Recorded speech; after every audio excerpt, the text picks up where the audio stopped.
everyone. Welcome back to Movie Night, the night where we talk about movies. I'm your host, Tremain Hayhoe. Tonight we have a very interesting episode where we have Uncanny is going to be asking myself about the latest movie that I wrote and directed. Finally getting him caught up with all the Hayhoe Studios movies. He's still got a couple to go, but last week we went through Rideshare, so if you haven't seen that one, check that out after tonight's show, of course. But yeah, in the meantime, get ready because it's movie night, baby. It's movie night, baby, movie night, baby. Movie night, baby, movie night, baby. Movie night, baby, movie night, baby. Movie night, baby. Watch a movie and we talk about it. Then we talk about it on the show. Watch a movie and we talk about it. Then we talk about it on the show. Movie night. Movie night, baby. Movie night, baby. Movie night, baby. Movie night, baby. Movie night, baby. Movie night, baby. Hey ho, and I guess what I do. Oh, movie night on YouTube. Hey ho, and I guess what I do. Oh, movie night on YouTube. Ooh, babe. Movie night, baby. Movie night, baby. Movie night, baby. Movie night, baby. Movie night, baby. Movie night, baby.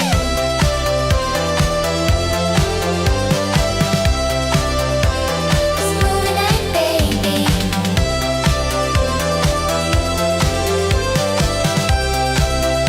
It's movie night, baby. Movie night, baby. Movie night, baby. Movie night, baby. Movie night, baby. Movie night, baby. Movie night, baby.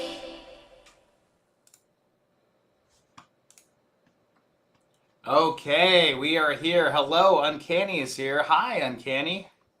Hey, how's it going? Movie It's night, baby. it's movie night, baby. You ready? Hey At ho. Hayhoe Studios, baby. That's right, baby. That's right. You're finally getting caught up, or you're almost caught up with the Hayhoe Studios films, right? You're getting I there. am.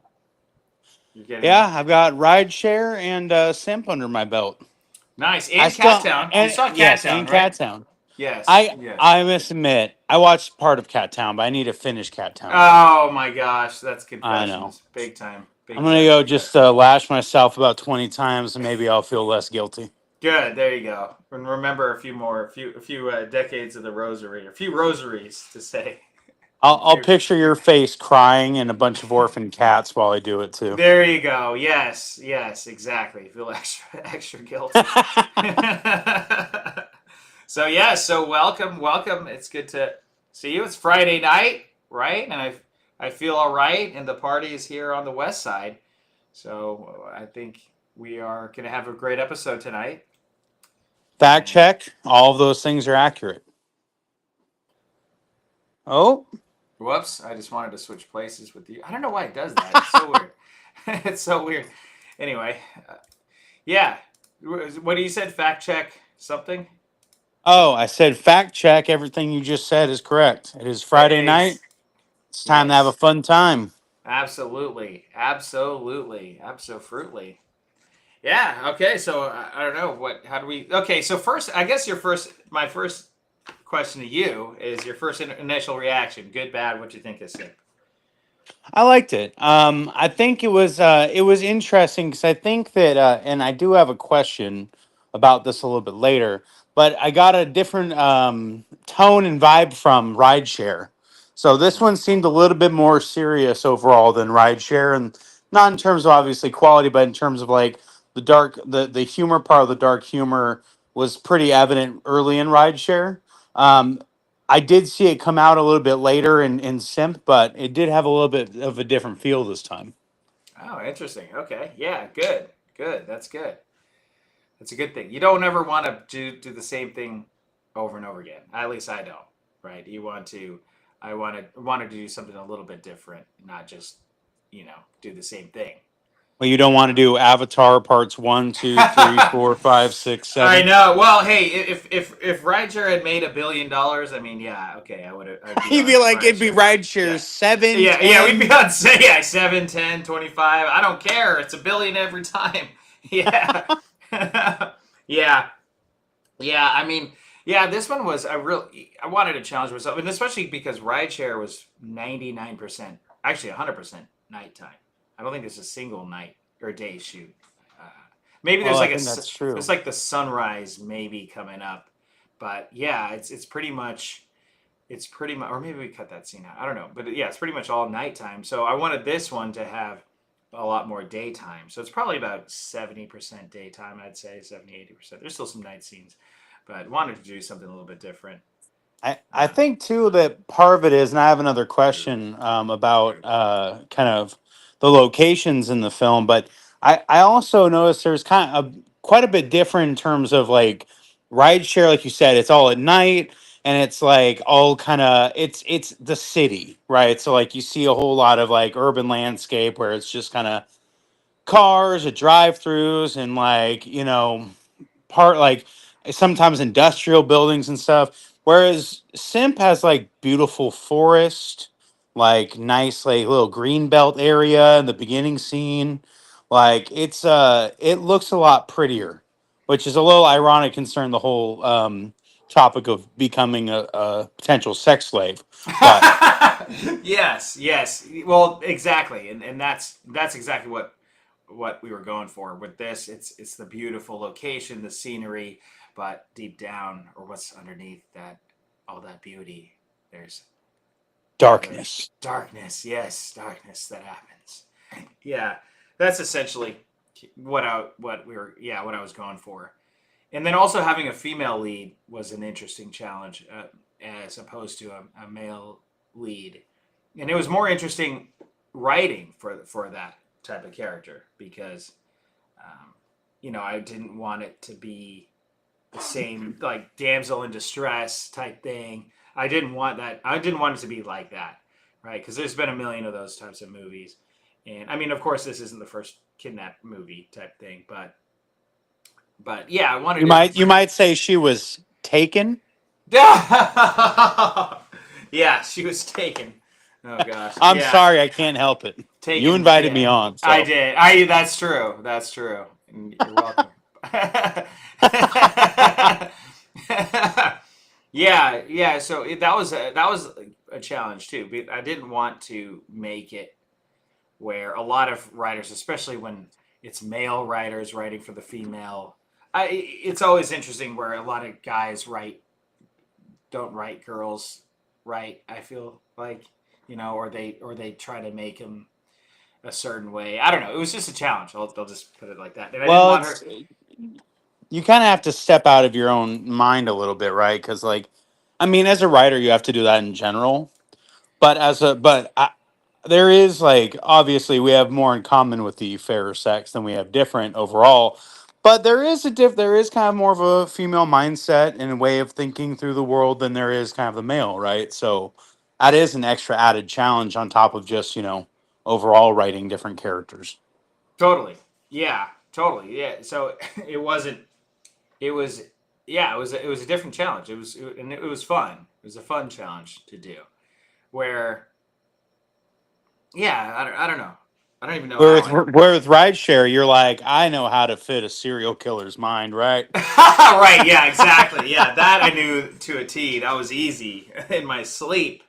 Yeah, well, no, I mean that was actually easy because I'll call it what an alter ego, or call it it's your twisted mind go like, oh, what dark and twisted thing could he be saying or thinking now? Which maybe it becomes a little bit easier that way. Whereas when you're writing for a 20 something female and I'm a 30 something male, you know what I mean? It's a different it's a different type of yeah, I it's a different mindset.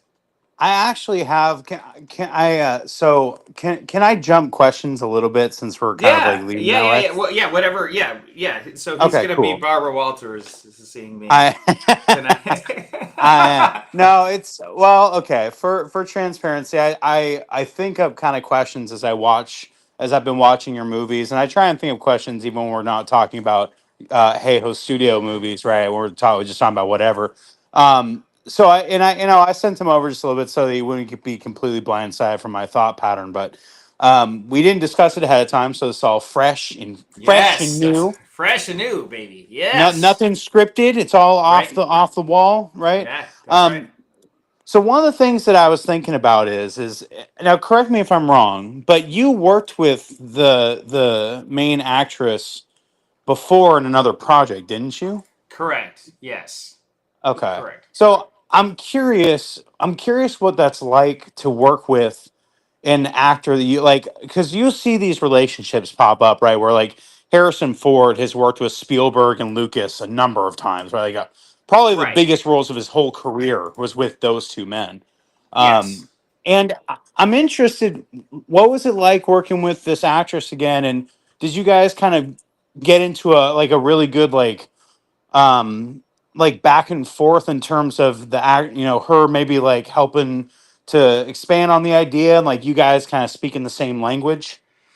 Yeah. Well, yeah, we do speak. We both speak English, so that helps. Well, that's And good. that's it. Yeah, that's a. Sorry, I had to tell This you. guy. This guy.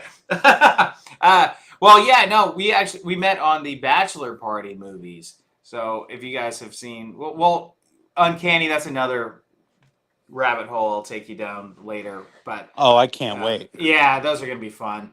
But we met on the Bachelor Party movies. My friend Sean Valentino casted her actually. So he got to give him some credit there because he found her from casting, and he's casting.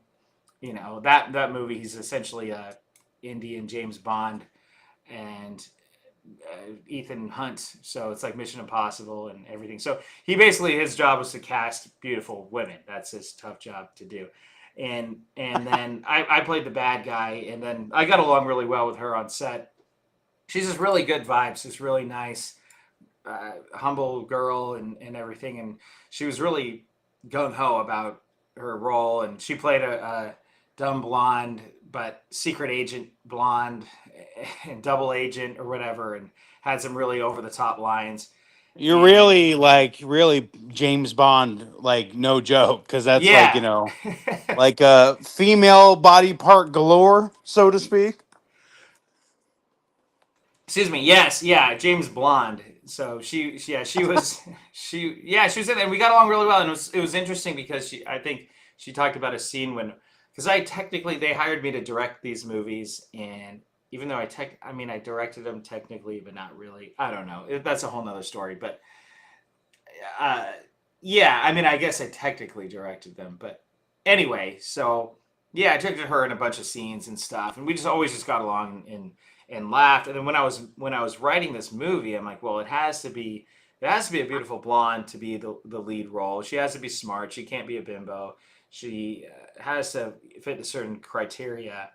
But I'm like, Brooke would be perfect for this role. But I didn't want it to just give that to her or just go to there regularly. What I did was I did standard casting, to had casted a bunch of other people, or did a casting call for a bunch of other leads, and no one was even coming close. And then I'm like, well, why don't I just try Brooke, see what she's, you know, give her an audition, and she did an audition, Zoom audition with myself and Mario, who's my good friend, and he was the director of photography on that shoot.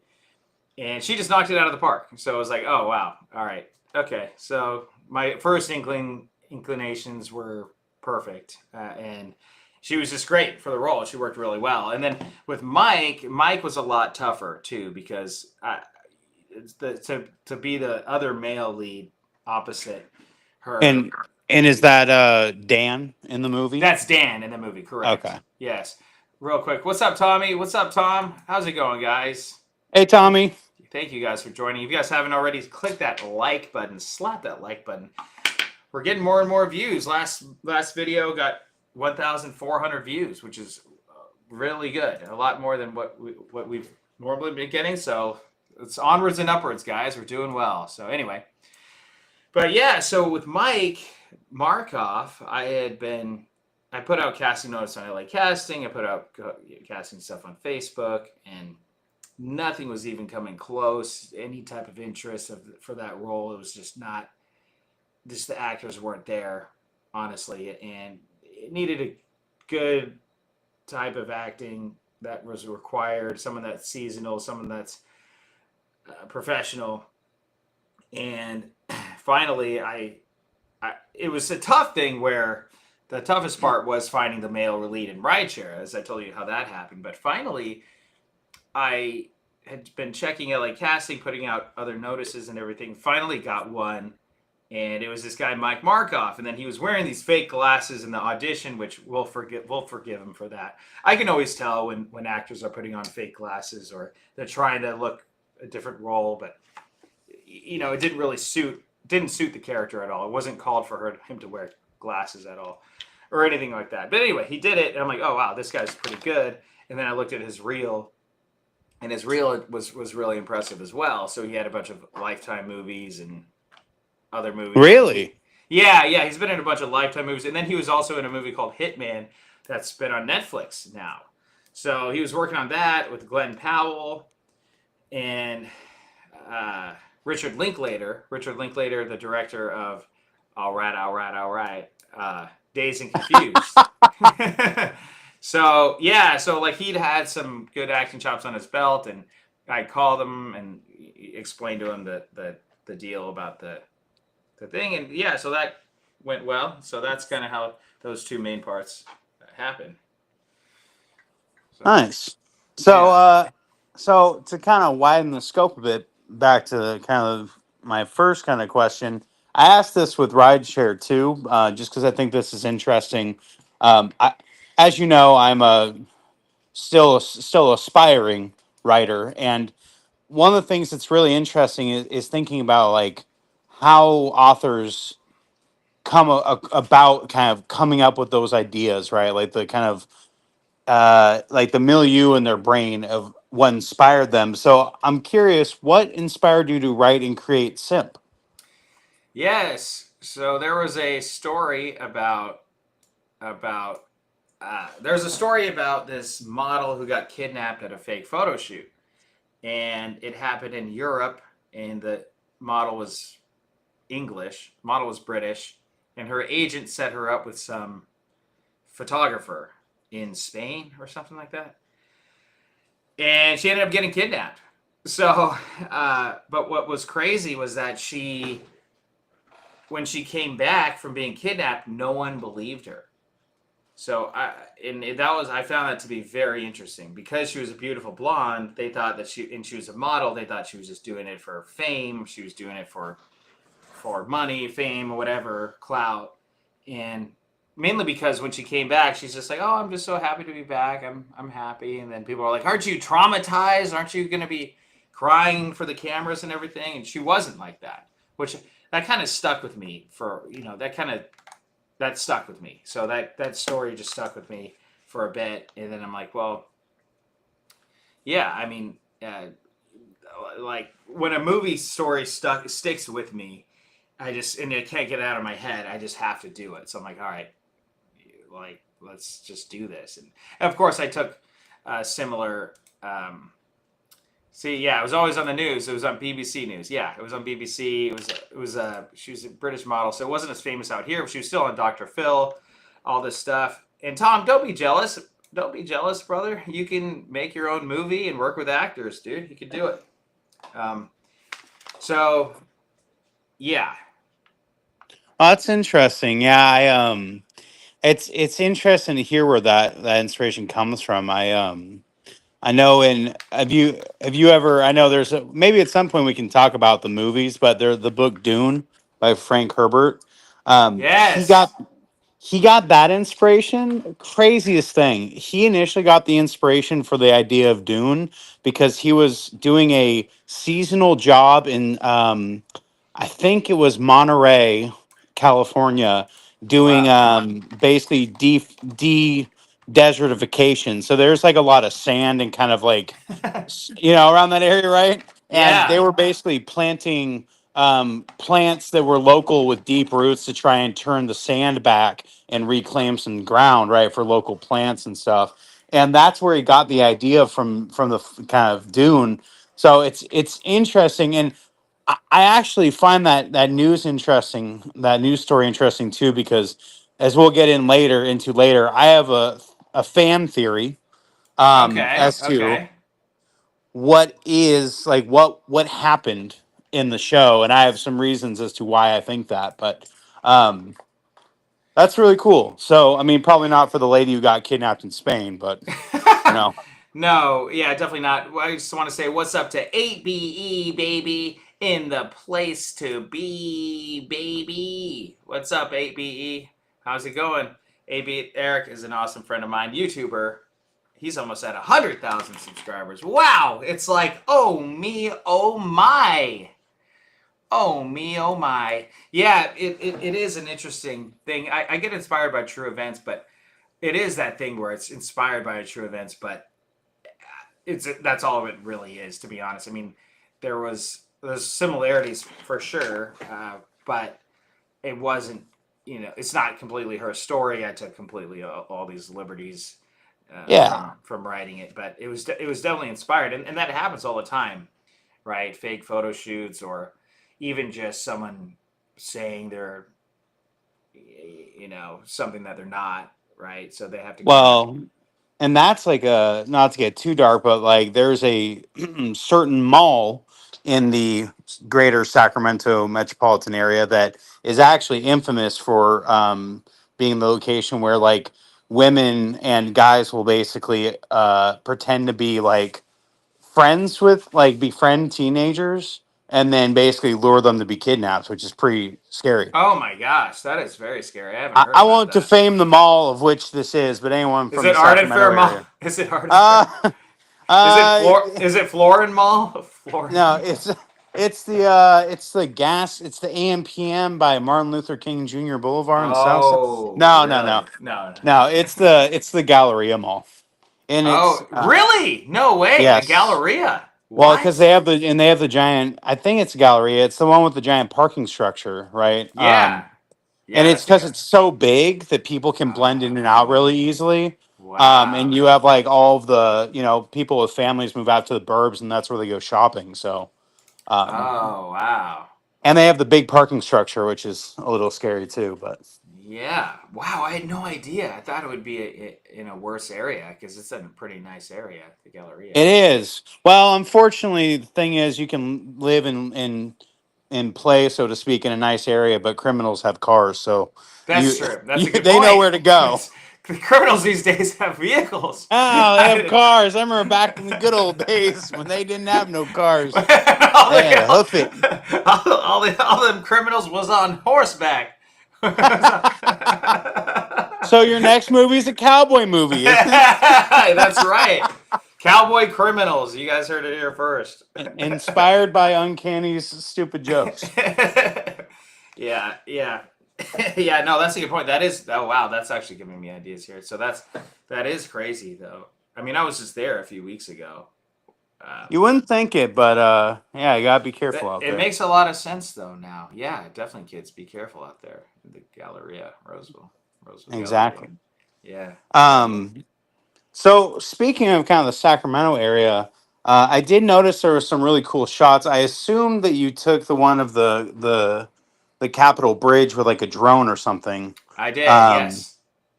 that was a beautiful shot, by the way. Very putting Sacramento on the map. That's kind of like one of our big picturesque claims to fame. Oh, thank you. Yeah, that was fun. I flew the drone, got that shot, and all legally, of course. Yes, and and flew it up, and yeah, it was a beautiful day. And that is the thing where I do want to put Sacramento on the map for in terms of movies. And I mean, a lot of people do. People that are filmmakers out here, and you want to showcase the city, and it's a beautiful shot. So it's like, hey, we're following the car that's going up the mountains and the hills and all that good stuff. And So I was going to ask.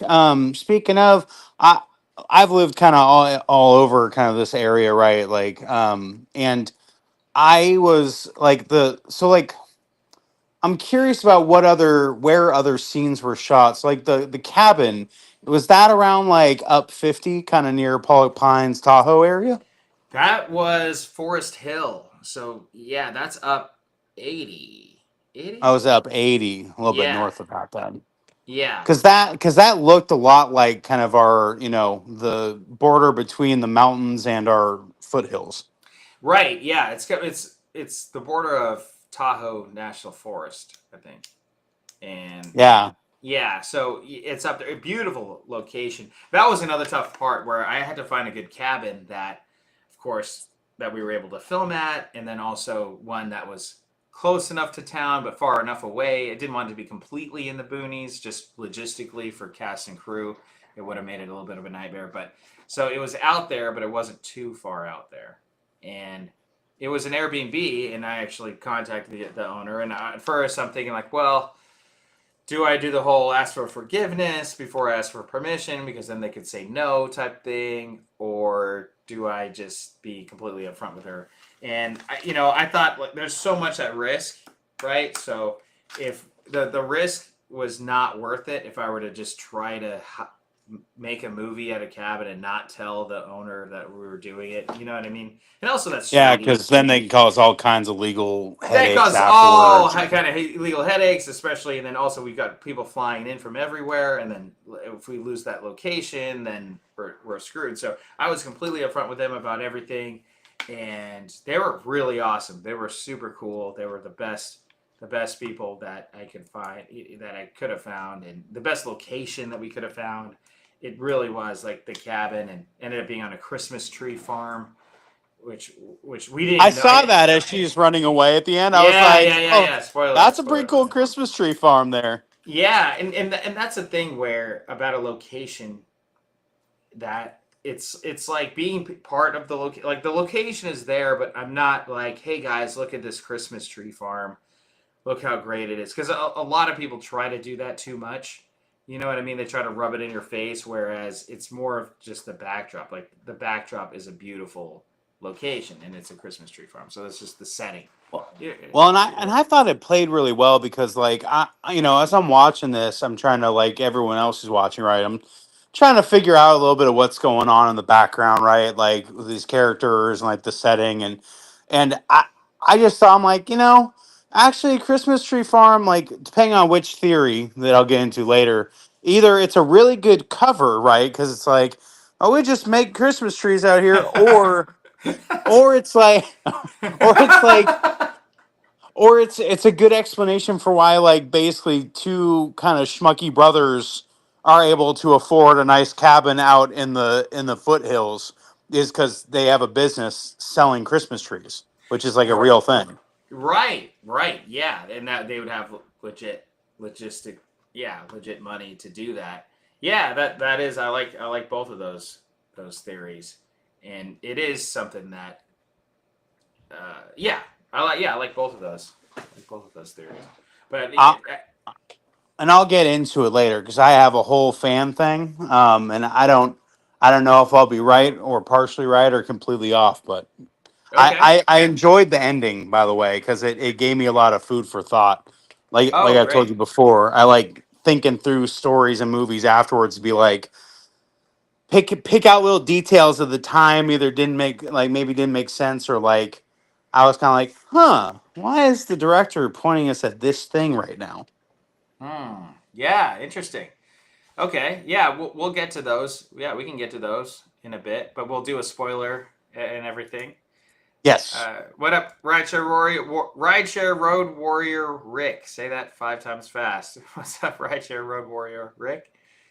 Good to see you back here again. Albert Broccoli started out as a Christmas tree salesman. Wow, the author of James Bond. It all comes full circle. Oh. James Blonde, Albert Broccoli was a Christmas tree salesman. Now we filmed at a Christmas tree farm. So there you go. Yeah, there's hope. There's hope, Tom. Okay, there's hope. We're about one disjointed plot point away from having a conspiracy theory here. Yeah, or one separation away from Kevin Bacon. Yeah, exactly. Yeah, It exactly. was Tremaine the whole time. Yeah, exactly. Tremain Bacon. I don't know.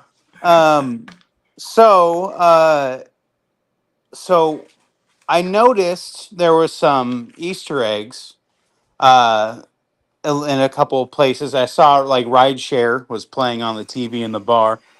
Wow, you got good eyes, man. Good eyes. That was, yes, that is an Easter egg, and that because it's only up there for a couple seconds, if that. I think that was some good Yeah, eyes. Yeah. I'm actually blind as a bat. My wife noticed it because my wife watches the Oh movies wow. with Well, me. shout out to the wife, Uncanny wife. She's all hey, it's Rideshare. That is awesome. Well, hey, any opportunity to put your own movie in your movie, I mean, come on, why not, right? Because at the time, we're like, oh yeah, should we turn on the TV? Well, what should we play? I'm like, oh no. Someone else said it was like, oh, why don't we play Rideshare? I'm like, oh yeah, do that. It's a great idea. And then actually later on, the movie had already run out, so it was something like baseball or something like that. I don't know, but we forgot to loop it. But anyway, yeah, good job to Uncanny's wife for She noticing does that. pretty good. She done good. You done good. She done good. She done good. So so my next question is I kind of said this a little bit before, but I had the luxury of watching Rideshare for the first time last week and then SiMP this week. So I've kind of been trying to do a little bit of comparison in my mind too. And so I guess I'm just curious because, like I said, I and maybe it's just me, but I kind of it seemed like this one had a little bit more of a serious tone, like a thriller kind of tone, right? I mean, Rideshare definitely had its thrills too, but I definitely saw a lot of the dark humor from the beginning. So, how did you approach writing and directing SiMP kind of compared to how you approach with Rideshare? Yeah, this one was something where I don't know. It's weird. It's weird. I basically I start with that idea. I had that idea in my mind of what the movie was, and I knew how it would start. I knew how it would end. But yeah, I started writing it, and I wrote probably like the first 20 pages or something like that, and then I let it go for a while. Then the proverbial and then 2020 hit, right, and but I had it all during all that time, and then I'm like, finally, okay, I just got to finish this. Excuse me, writing this movie. And so I did. Yeah, I set a deadline. I probably wrote this, and when all said and done, about 30 days. And then, but this one, I showed it to a lot more writer friends of mine prior, and had them critique stuff and ask things, and I really wanted to get some feedback there, and got some really good feedback. Had some refinements, and then yeah, and then we filmed it. Gosh, now it's so crazy because now it feels so long ago. We filmed it in 2022, 22 or 23. I forget, either 22 or 23, and then yeah, it came out 24, and then yeah, it came out 24. So I man, was going to say it came out right around the time that I met you, actually. yeah, Not too yeah, much after that. right. So yeah, I mean, it really just yeah, came out great clarity. Wow, thank you, Tom. I really appreciate you, Tom. Um, but yeah, I mean, the well, I did a lot of studying of film too, and in this one, I watched a lot of movies on mute. Now that sounds really weird, but a lot of filmmakers do that where you want to be able to visually tell the story. I was always thinking like, okay, you want to be able to, if the movie's on mute and there's zero subtitles on, can the person watch it and still follow along. That's kind of was my goal with this one, how to visually tell the story. And I think we accomplished that. I really do. And it was a tough thing where it's how do you get a more serious more subject, but still have some humor in it, have the dark humor in there, and then of course once the ex-boyfriend gets involved, it becomes a little bit more. it, it was interesting because like up until that point it was pretty serious, right? But there was a little bit of kind of like brotherly, like kind of pardon my French, but shit talking in the beginning, Yes. right? But once the ex boyfriend and his, I presume, roommate or friend, when it becomes almost like a little bit of like a buddy comedy scheme, Yes. like scheme, like if they jump on the, I guess a little bit of spoiler alerts, but like they, the whole thing with like the cop and like I don't know, it was just it was very, it was funny, but it was like very it was interesting. It kind of had a little bit of a tone shift, but I think it played pretty well. Well, thank you. You know what? Why don't we just say this, guys? If you guys haven't seen SiMP yet, just go watch SiMP first and then come back and watch this, and you'll get more insights. And I think anyone else that's in here right now, I think they've seen it. Tommy's definitely seen it. Tom Baker's seen it. So anyone else that's seen it, if you guys haven't seen it yet, just go watch SiMP right now, then come back and then listen to and get the insights, I guess. So then, yeah, so now we can talk about spoilers, whatever. So spoiler alert, guys. We will spoil the movie, and then we can freely talk. Sound Yeah, good? for sure. All right, perfect. So okay, so the I forgot the line that he says, but when he jumps on the back of the motorcycle, what was it? It's like, hop on, bitch. It was something to that effect. Do you remember? Oh, hold on to your. Oh, it was hold hold on to your D word. on to your dick, bitch. There we Yeah, go. yeah. It was, and Yeah. then like the cop grilling them, and like the funny part is like they both seem stone cold sober, but like Yeah. the cop is just grilling them for the sake of grilling these two kind of like weirdos. Well, because it's going so slow. So if you see him driving if you see him, you see him rolling up in the moped or whatever it is, or the scooter. You see him rolling up in it, and he's barely, he's like, and that was all real. He could not drive that thing worth anything, and and so and actually was so the crash in it was real too. Like when he went 2 feet, he was supposed to drive, you know, 20 feet, skid in, show that they get off, and then then they go and investigate the cabin. But instead, they went 2 feet and fell. Right, so then we put that in the movie because but it was terrible because I mean it could have been really bad if he was going really fast. Thank God he wasn't. He just started, but he did have some scrapes, and but Rucka was a trooper. But yeah, I mean it was it could have been really bad, but luckily it wasn't. But yeah, anyway, so yeah, he's like, oh, you have any idea how fast you're going? And uh, yeah, I always think that'd be funny. Oh yeah, 43. Like that's a tar. That's exactly right. Yeah. Which, okay, so I was gonna save this one for the last, but we're already on it. All right, so I have an overarching theory about the plot with the main characters, but I have a theory Oh, about the casting in the comp. okay. So in the past, you've told me that people think that before they meet you, they think that you're black because your name is Tremaine, but you're really an Irish guy, right? Like Irish Yes, Scottish I'm guy. very opposite of very pale, very white. Yes. Whereas this cop's name is O'Malley, and he has an Irish accent, but he's a black guy. And I was Yes. thinking, I'm like, did Tremaine pull like an inside joke?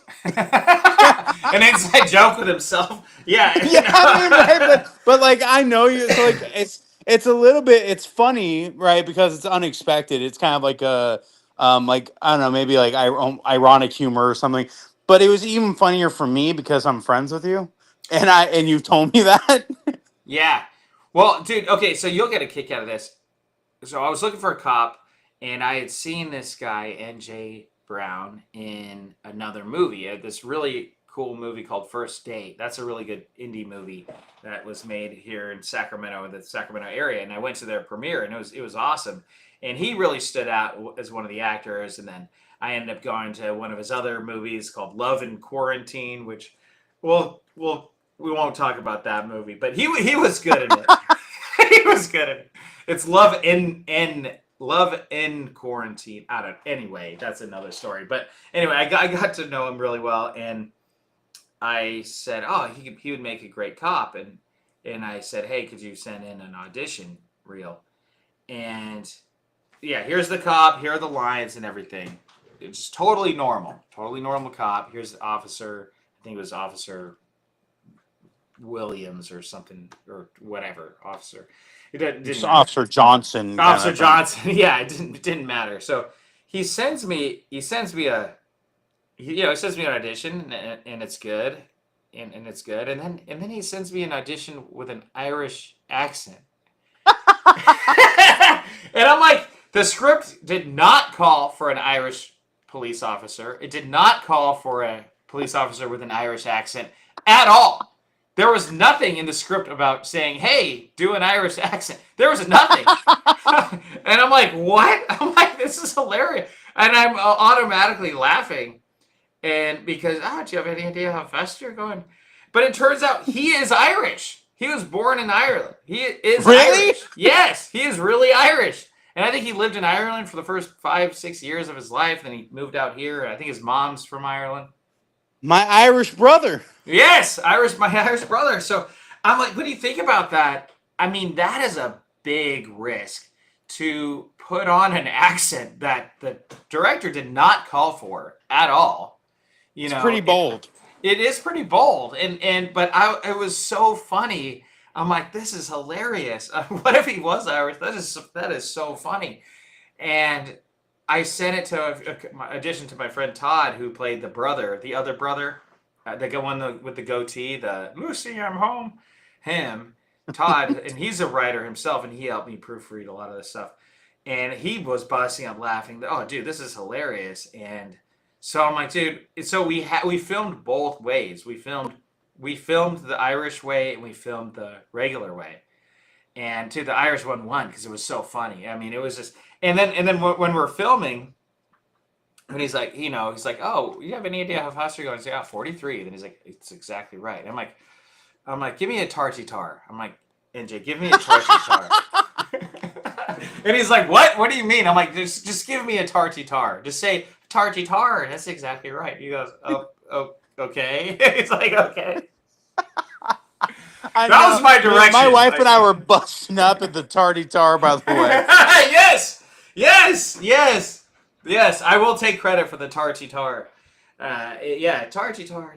Tarty. Or then he's like, "Oh, Mary, Mother of God, with your eyes." When he said that, I was just like, I was busting up. I was like, what is going on? Well, I said, what's an Irish thing to say? Like, a parent or grandparent would say at this type of situation. Jesus, Mary, and Joseph. Yeah, right. Yeah, he's like, "Mary, Mother of God, watch with your eyes, not your head." And and then he's like, "Are you from Ireland?"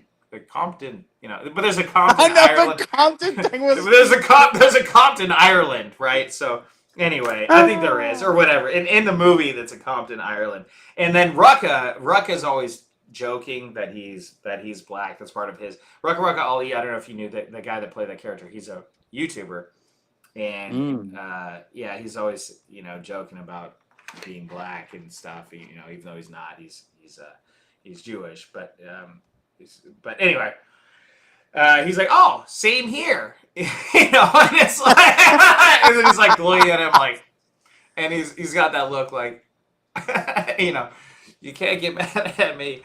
Yeah, so it was just funny. It was just a goofy thing. And that's the whole thing. It's about that side quest where, is John going to be the one to save the girl? Is he going to save her?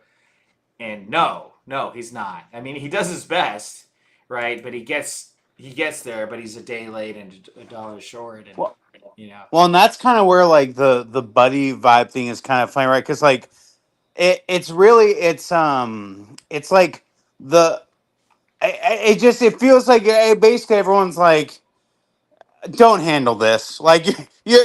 you're not the guy to do this. And then like he does, right? He hacks the phone, like he or his buddy hacks the phone, and then they drive up in their moped. They like, square up with like this cop, and then he gets there and it's completely empty. Everyone's gone.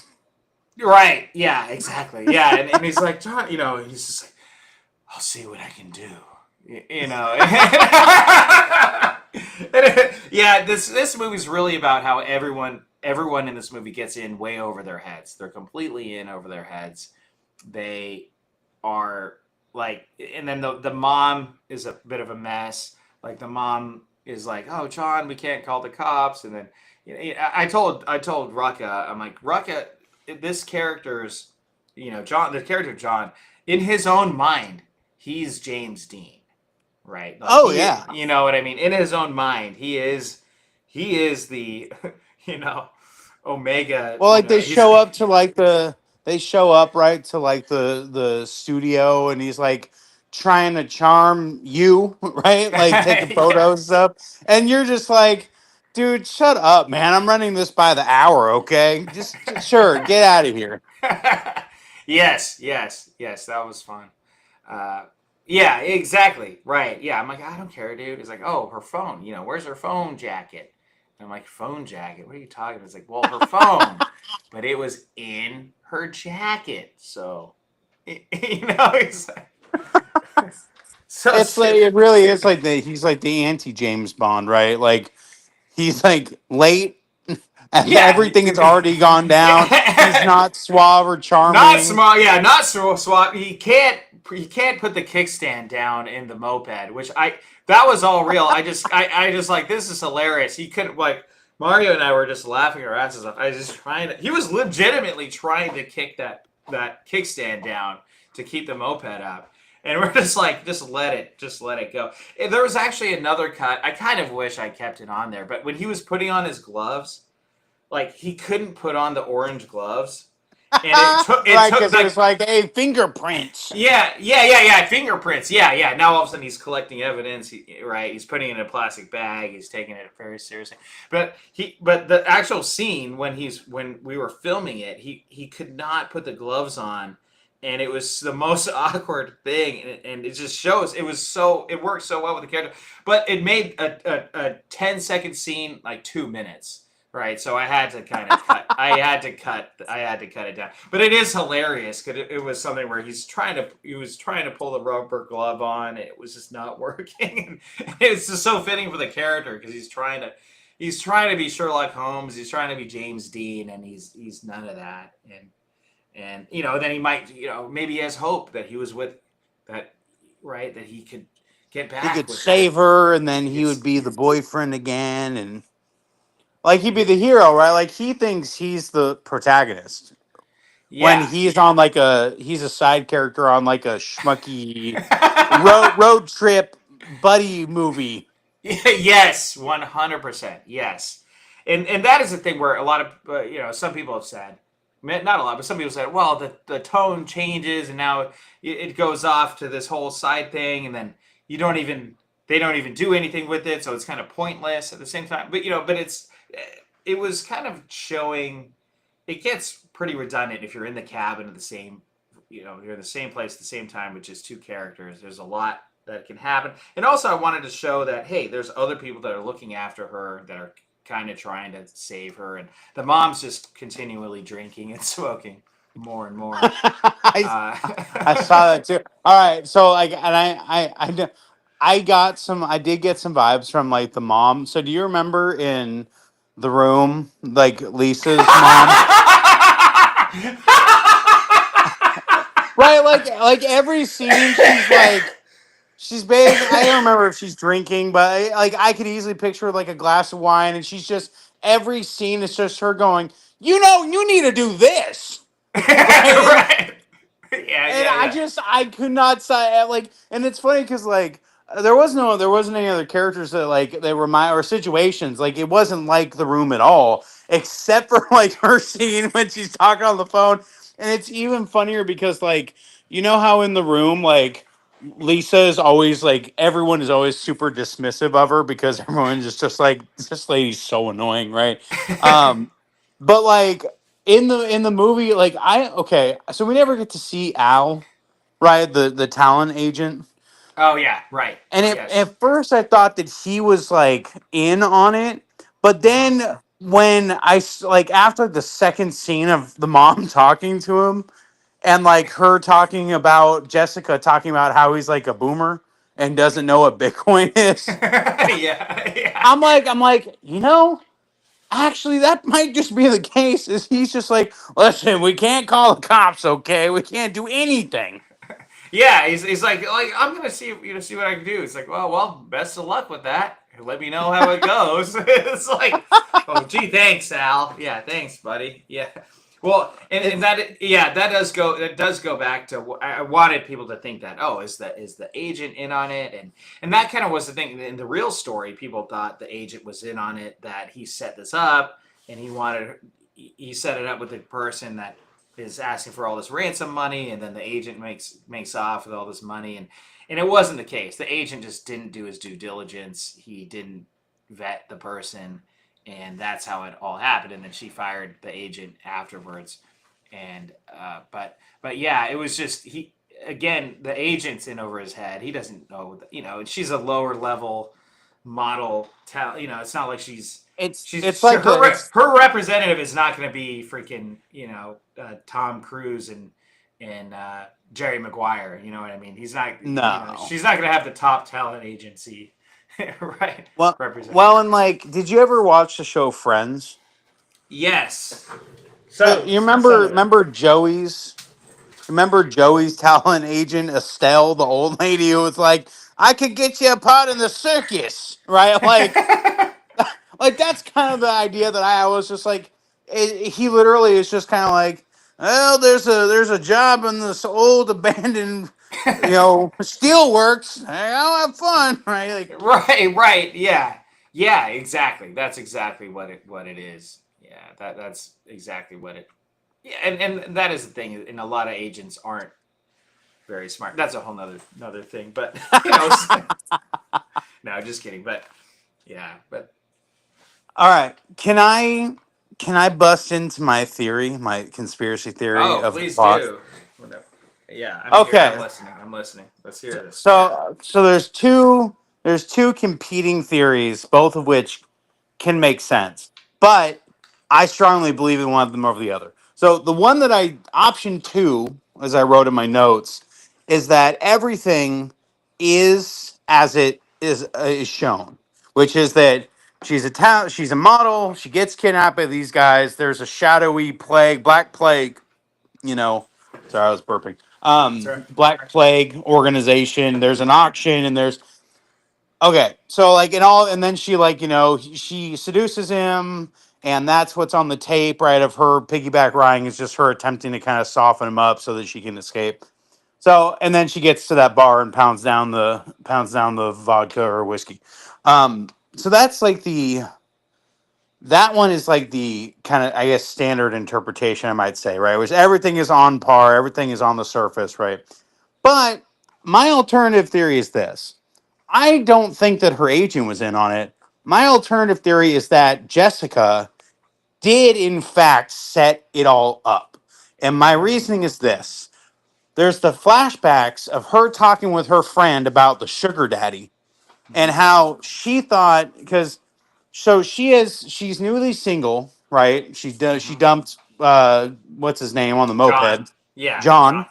So she dumped John, which you even kind of get the vibe, right? Is that she didn't really like John, but like she kind of maybe wants someone steady, right? She has a son, so she's Mhm. trying to like provide for her son and kind of have some stability. But she can't stand John because he's like well, it's loser too harsh of a word, but anyway, point being is, so she jumps him, and she's like, I would never want to be have a sugar daddy because I wouldn't want to basically be a what amounts to a prostitute, right? Like sleeping around just basically for money. So she concocts this idea where she will get kidnapped, but and then get this like some money, right? Which is would be approximately the $250,000, right? And so she she either online anonymously, or she baits the brother, or like the two people, right? The two guys, the two brothers, and then she gets kidnapped, and then she basically plays the long con. And the guys who kidnap her are not actually professional kidnappers. Because they seem to me to be kind of like, this is my first time doing it, and like the guy says, I've done it 4 dozen times, right? Like, Yeah, yeah, he's like a couple, like yeah, yeah, I couple, mean that, right? couple That's like, dozen, a couple dozen, a couple. like that We that always that joke about seems that like way. that seems like, when you're in high school and you're like, I've had two does 20 girlfriends, and they just all go to another school, right? Yeah, yeah, right. Yeah, he's like, yeah, you've had a girlfriend, right? Yeah, I've had two. You've only had Yeah. two girlfriends? Yeah. Well, yeah, 2 dozen. Oh, jokes And on they all live and you. they all live 2 counties away. You're right. Yeah, yeah, yeah. And they all So changed their so phone number. Exactly. So I think, and the other reason is this is, and everybody reacts to situations of like kidnapping and stuff differently, but she seemed pretty calm and collected, if annoyed, right, through this process.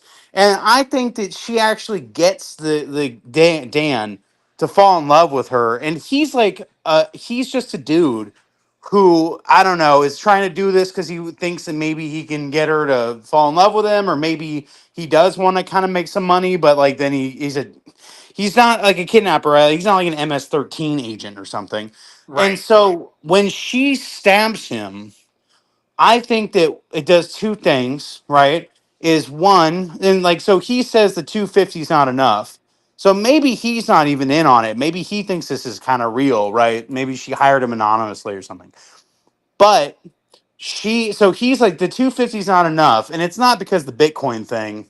It's because he loves her, and he's like, I don't want you to go, and the only way that you're going to stay around me is if you're still kidnapped.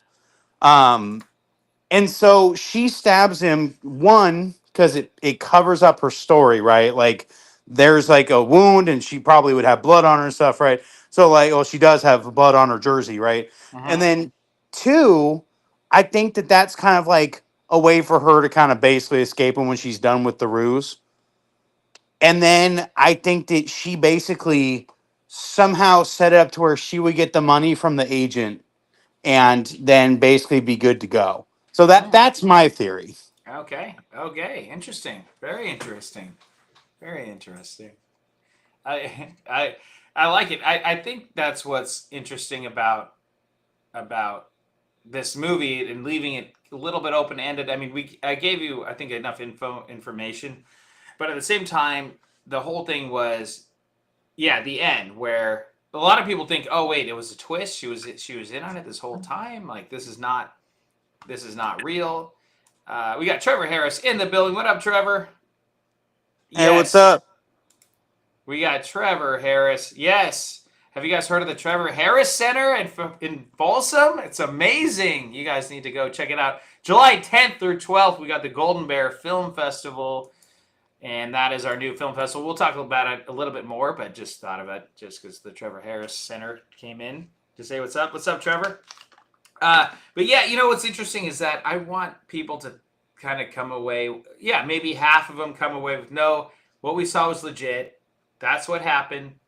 That's it. But wait, no one believed her. That sucks that no one believed her. And then the other part being, wait, was she in on it? Was the agent in on it? Right? Like, is she? Why was she so nonchalant at the end? And why did she look at the camera right at the end? Right? If you notice at the very end, she's like, "Oh yeah, I'm happy to be back home with my mom, my dogs, and anyway, I'm just happy. Okay, bye." Like, I hope justice is served, right? And yeah. So So that yeah. so yeah, that's and it's interesting thing too. So I'm just gonna, like every good consumer of media, I'm gonna assume that my theories are correct. Okay. Um, Okay. but it is interesting. So if that was the case, right, it's kind of like, you almost have this like between this movie and Rideshare, you kind of almost have like the most like masculine kind of manipulative and destructive tendency, right? Like this guy who like kills people and then blames it on his brother, right? So that he can keep on going, right? Is Yeah. or at the very least he got his jollies that night. But like on the and then on the other side is like you have this girl who knows that her agent's a boomer and he might pay money or something like or her family might chip in money and then she's like, well, I don't want a sugar daddy because it's basically like a job to basically be his girlfriend. How can I get like people to basically do what I want, which is to give me like resources, right? In a way that is going to still like all the attention is going to be on me in a positive light, no matter what's going on.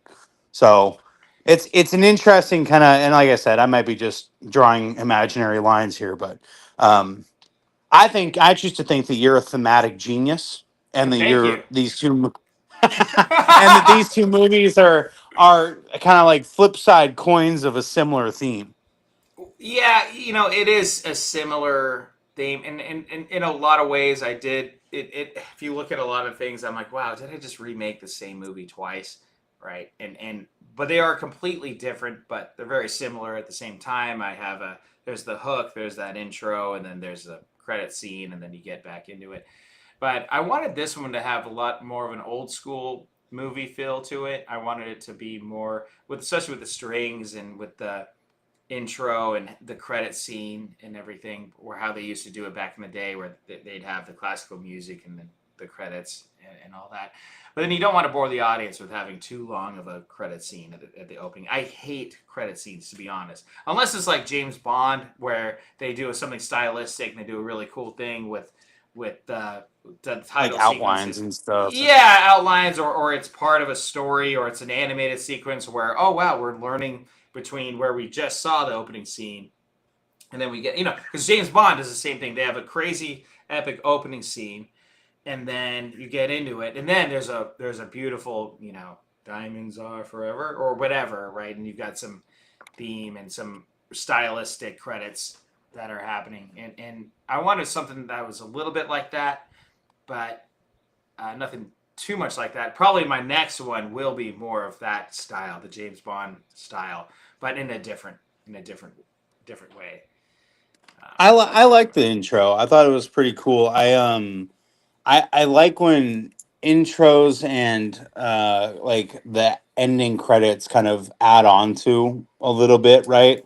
Because then like and that's one of like as a movie as like a movie goer, one of the exciting things is when a movie and and I know Marvel is probably not your favorite example, but Marvel did do this thing where they have like they would show the credits and like you'd sit through all the boring credits so that you could see the little clip at the end to kind of see what's maybe on the horizon or like what something that adds to the story or something. Right, I do, and I do like that, and we did kind of something like that at the end of here. It ended, but then we just hear the news story. So it was more of like it ended at a point where we see that she made it to the other side. She's safe, and then but the ending is the outside of what everyone else thought of her, and Yes. that's the thing where you just kind of leave it up to the rest of the audience, and that also shows how with media and everything, it doesn't always show. They're not always talking the truth, and then also, they really suspected her. They were really suspicious. It took the actual story. The girl, she was on trial for over a year, so it was a year of Really? the whole public doubting her. She was all in these tabloids in England and all that stuff, and no one believed her. No one took her side. But then all this evidence came out. All the truth came out. The Airbnb they had stayed at up there. They had pictures of it and everything. Which the blanket is similar. The blanket in SiMP is very similar to the blanket in that it actually happened. Which it had needed to be like have an ugly quilt, old school quilt looking thing. But the cabin is a lot nicer than what actually happened in real life. But Then a real kidnap house? yeah, but yeah, I mean, she really kind of outsmarted him, saying like, he's like, oh, just say that we're friends and say that I just dropped you off. The guy ended up dropping her off at the embassy and walking in with her because he didn't trust her. And then the embassy was like, wait, who's this guy that you're with? And they're like, oh yeah, we're gonna separate you. And then he said, oh yeah, we're friends. She's just a friend of mine. And he told her to say, oh yeah, we're just friends. And then as soon as they're separate, she said everything about what was happening. This psycho abducted me. Yeah, Yeah. exactly.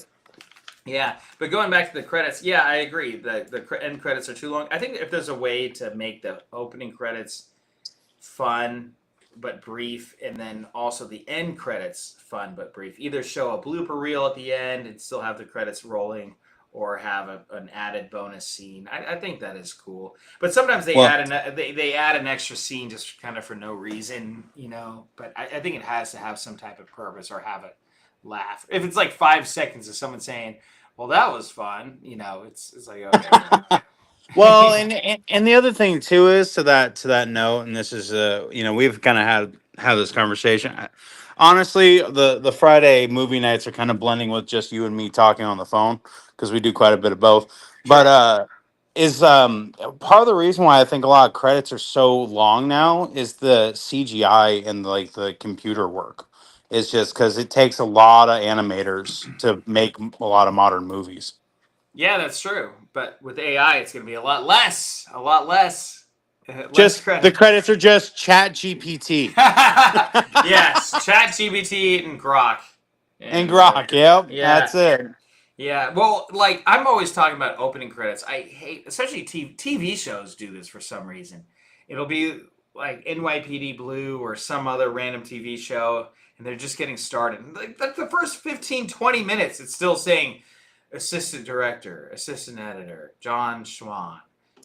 Someone said like it's just coming up on the titles as the scene is happening, and I hate that. There's no point in that. Just get the people in, show the credits at the very beginning, the main credits, like briefly, and then get into the movie because no one actually really cares, and that's kind of a secret. No one cares about the credits, honestly. No, They really and don't. so we've been watching. My wife and I we've been watching King of the Hill Oh, from nice. episode one onward. Amazing show, still holds up from my childhood, but they do the intro like the right, Yes. and they show credits then, right? They do opening credits, but it's to a catchy song, and it's like 15, 20 seconds, and that's it, right? Right. So like it's just clean. It's just like get on with it, man. I only have so many minutes in my life. Totally, totally. And I am saying that because the movie night intro is almost 2 minutes long. The movie night on YouTube. Do, do, do. Hey, It's the well. Here's the thing, though. It's like it is longer. When I first started doing these Fridays with you, it was longer than I thought it'd be, but it's so darn catchy that it's kind of like Yes. It's fun and it gets people into it. You got a little bit of time. Hey, maybe get a drink, get a soda, go to the bathroom, come back. Right. I I always made get. an espresso during the movie, a whole espresso I made during the movie night intro last Wow, week. you made an espresso. That is awesome. We got Patrick in the building. Have Cheetah Will View. He is awesome. He's a YouTuber himself. He interviews a lot of filmmakers. What's up, Patrick? How are you? Hey, Uh, Patrick. yes, Trevor loves the movie night intro. Thank you so much, Trevor. That is awesome. Movie night on YouTube. Well, that is the thing. It's like I wanted it to be catchy, get it stuck in people's heads, right? It Because gets it's me. stuck in my head. I literally throughout Yes. the week just start humming it to myself. And then I go, "Oh yeah, we get to talk about movies on Friday." Yes, yes, it's awesome and it's so cool. It's something to look forward to. And instead of watching a movie or doing whatever the hell I do on a Friday night, it's fun watching, talking about movies, and yeah, and with you guys. I'll email you an espresso, Trevor. Yeah, it's in the mail, Trevor. He'll put it So up. I guess my last thing that unless there's anything else you want to talk about in particular, but I did have kind of my outro question for Okay. so. Similar to I asked with rideshare, is what did you want the audience to take away from SiMP in terms of like emotion, like the emotional experience, maybe like thematically. You kind of gone, I think, a little over this a little bit, but I figure I'd give you a question to kind of tie it all up. Well, I want to ask you. I want to ask you this. What did you take away from it when you watched it? Um, I I mean, because of my internal headcanon, right, over what I think the story actually, what actually happened, I thought that it was interesting in that I think it spoke to me in the sense that our like you and I are about the same age, and so like we grew up before the internet was like a big thing, right? Mm-hmm. And so like I didn't have a Facebook until I was like 16 or something, like 15. We didn't have I didn't have a smartphone until I was a little bit later in high school. So like I grew up before that, but seeing like people younger, like friends who are younger than me, right?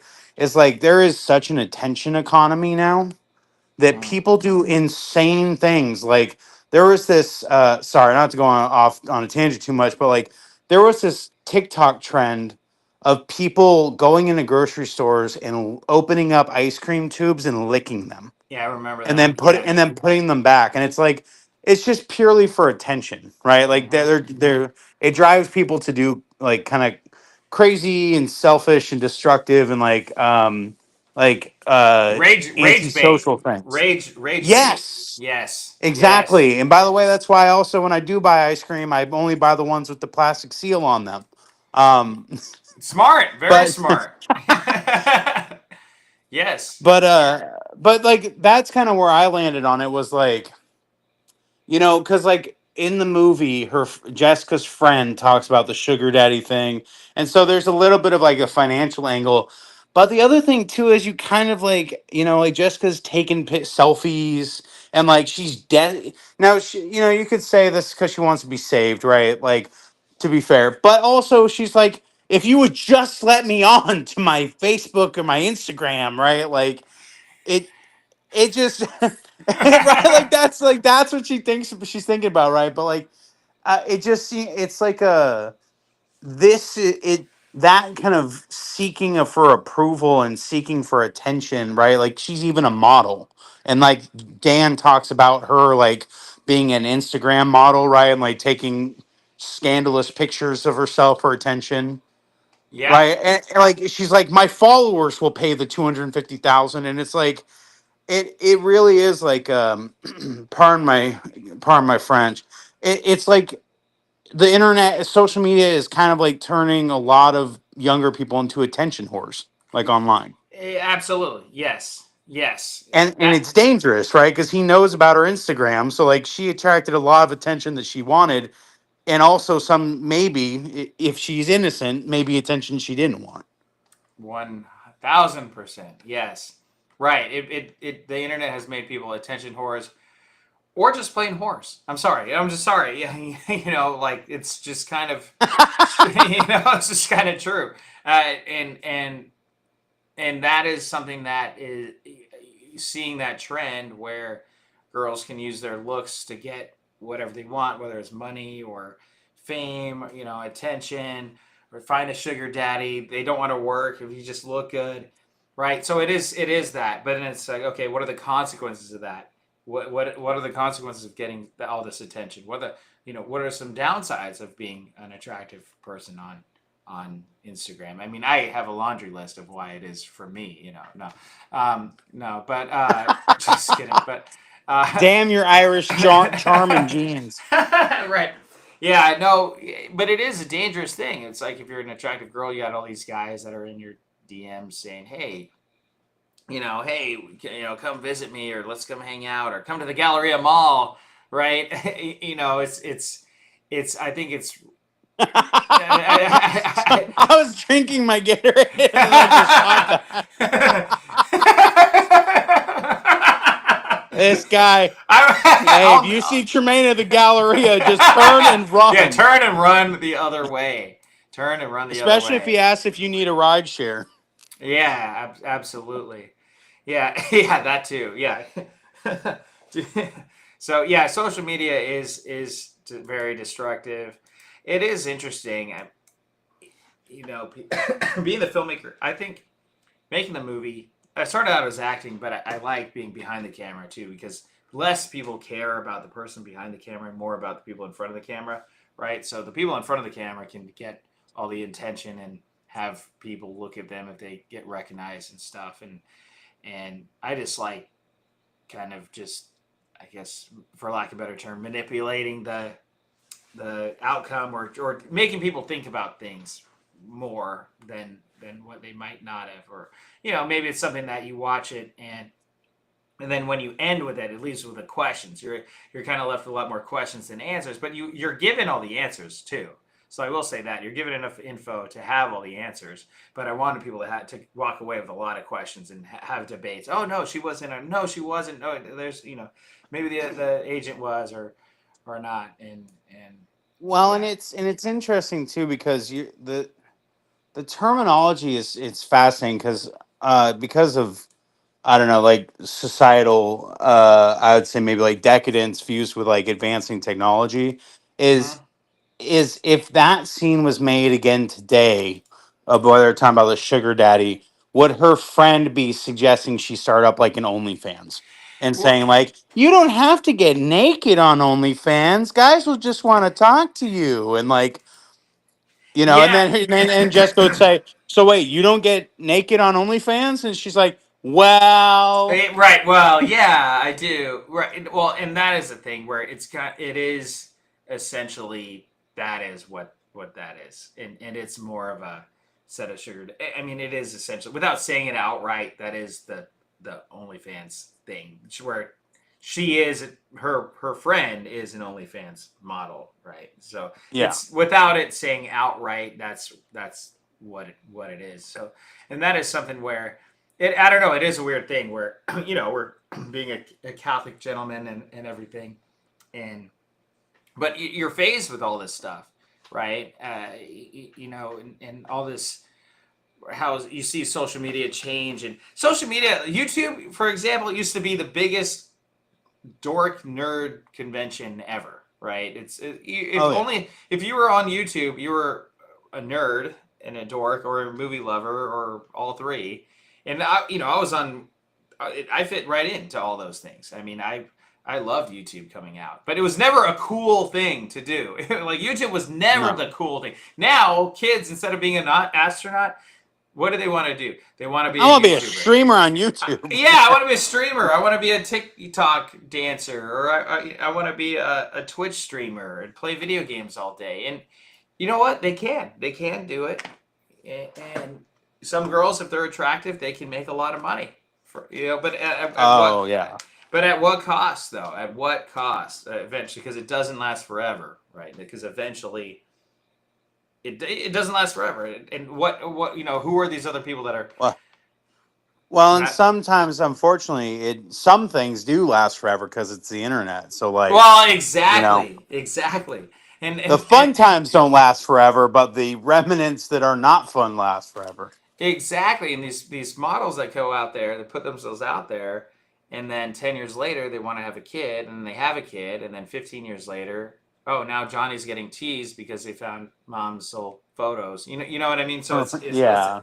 it's an interesting world that we're living in. So I guess to answer your question, I want people to take away just to think twice a bit more about the whole social media thing, and to also just be smart about it. A lot of people post things immediately while they're there, and especially if you're attractive female or male or whatever, or even if if you have a wacky ex boyfriend or girlfriend or something, I typically wait till I'm not at the place anymore to post my story, like stuff like that, where because I've had random people show up at Applebee's. Trevor knows because someone told them that I was at Applebee's, and this is someone that I did not want to see, but someone else told them Really? yeah, someone else told them, or not Applebee's. It doesn't matter what the restaurant was, but another restaurant someone showed up at unexpected because they were told that I was going to be there, and the person that told them didn't know that I didn't want to know that they,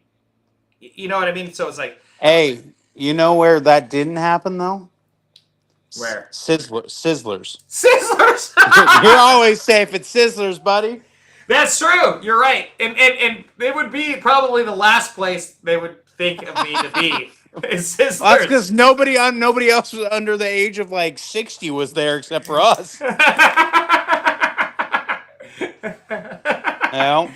Everything leads. You're Every welcome, and hey, I don't have social media, and I'm just a can of soda on here, right? So I ain't gonna tell anybody we're at Sizzlers. yeah, exactly. Exactly. And if people find me at I mean, yeah, that would be the last place I would be. Or maybe that'd be now everyone thinks it's going to be the first place. Oh, check Sizzlers. I've got a crazy stalker. Where do I go? Let's go to Sizzlers. Oh man, That's yeah. funny. Yeah, I've heard of that too, Patrick. Yeah, yeah, but good luck with that. You can't have that scrubbed. I'm sorry. It's It's too late. It's too late, Well, Patrick. it's interesting is that in the EU they have this right to be forgotten law where like they are trying to make it like so that people can kind of have like basically like threaten to sue like websites for hosting stuff about them on there. So like it's an interesting concept, right? Because there is that balance of like, well, to what degree when you throw something out in the world do you own it anymore, or like should you be able to kind of scrub your 10 years of OnlyFans because now little Jimmy is like have people sending him videos and stuff. Like it's kind of is an interesting it's not really a topic if you don't do it though. That's the thing. Yeah, you know what? I just saw on my YouTube channel, I have a option, and it is we have content detection, right? So my movie SiMP, for example, is it gets detected if someone else tries to upload it. Now there's another place that has licensed the movie, and legally they've licensed it and they uploaded it, and they only have 1.6 thousand views, and SiMP has 520,000 views, so over half a million views. Oh, And nice. yeah, I don't know if you noticed that. Did you watch it on YouTube?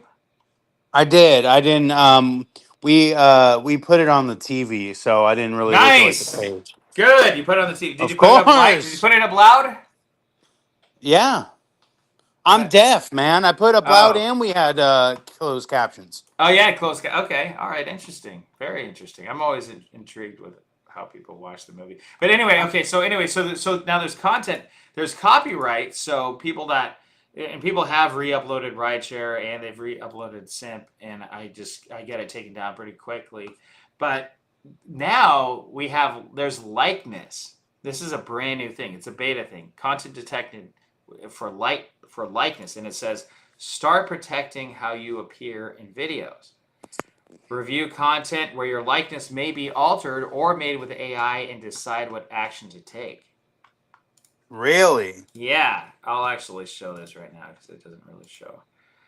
Well, the Um, AI thing is pretty freaky too because well, it's yeah, I it's mean, I, I mean, I had, yeah, we have a friend who AI'd me at a certain parade that I would not have been at.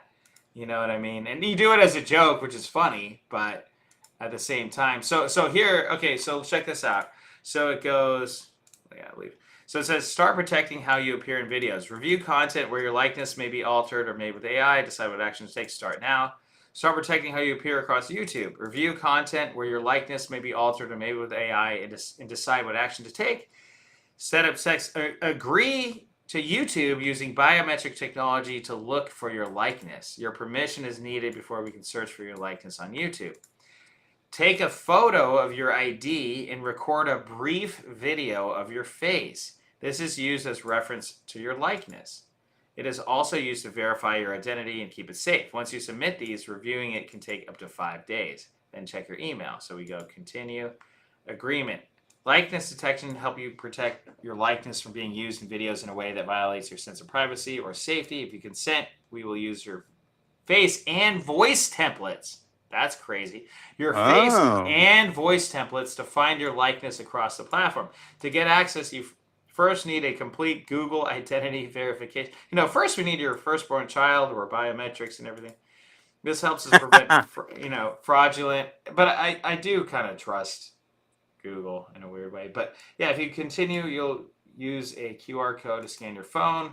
Then you use your phone's cameras to take your photo of your ID. We will create. Anyway, bottom line is they'll create a biometric. They'll get your face. They get all the necessary ingredients to commit identity fraud against you, so they can find identity fraud. Yes. Yeah. Exactly. Yeah. Totally. Right.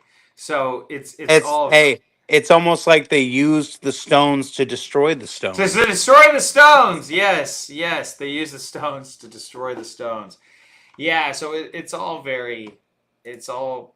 It's getting pretty crazy. Yeah. They want your ID. They want to make sure it's you. I mean, I get that, but it is weird. We are in weird times. I mean, look, you could create an AI video of me, doing God knows what, right? Or and that, yeah, that wouldn't be cool, I guess. And I mean, big celebrities, they'd have to really worry about this too, right? Well, Where that's one of the big things. So I remember we watched. I forgot what the name is, but it's Google's AI, and Gemini.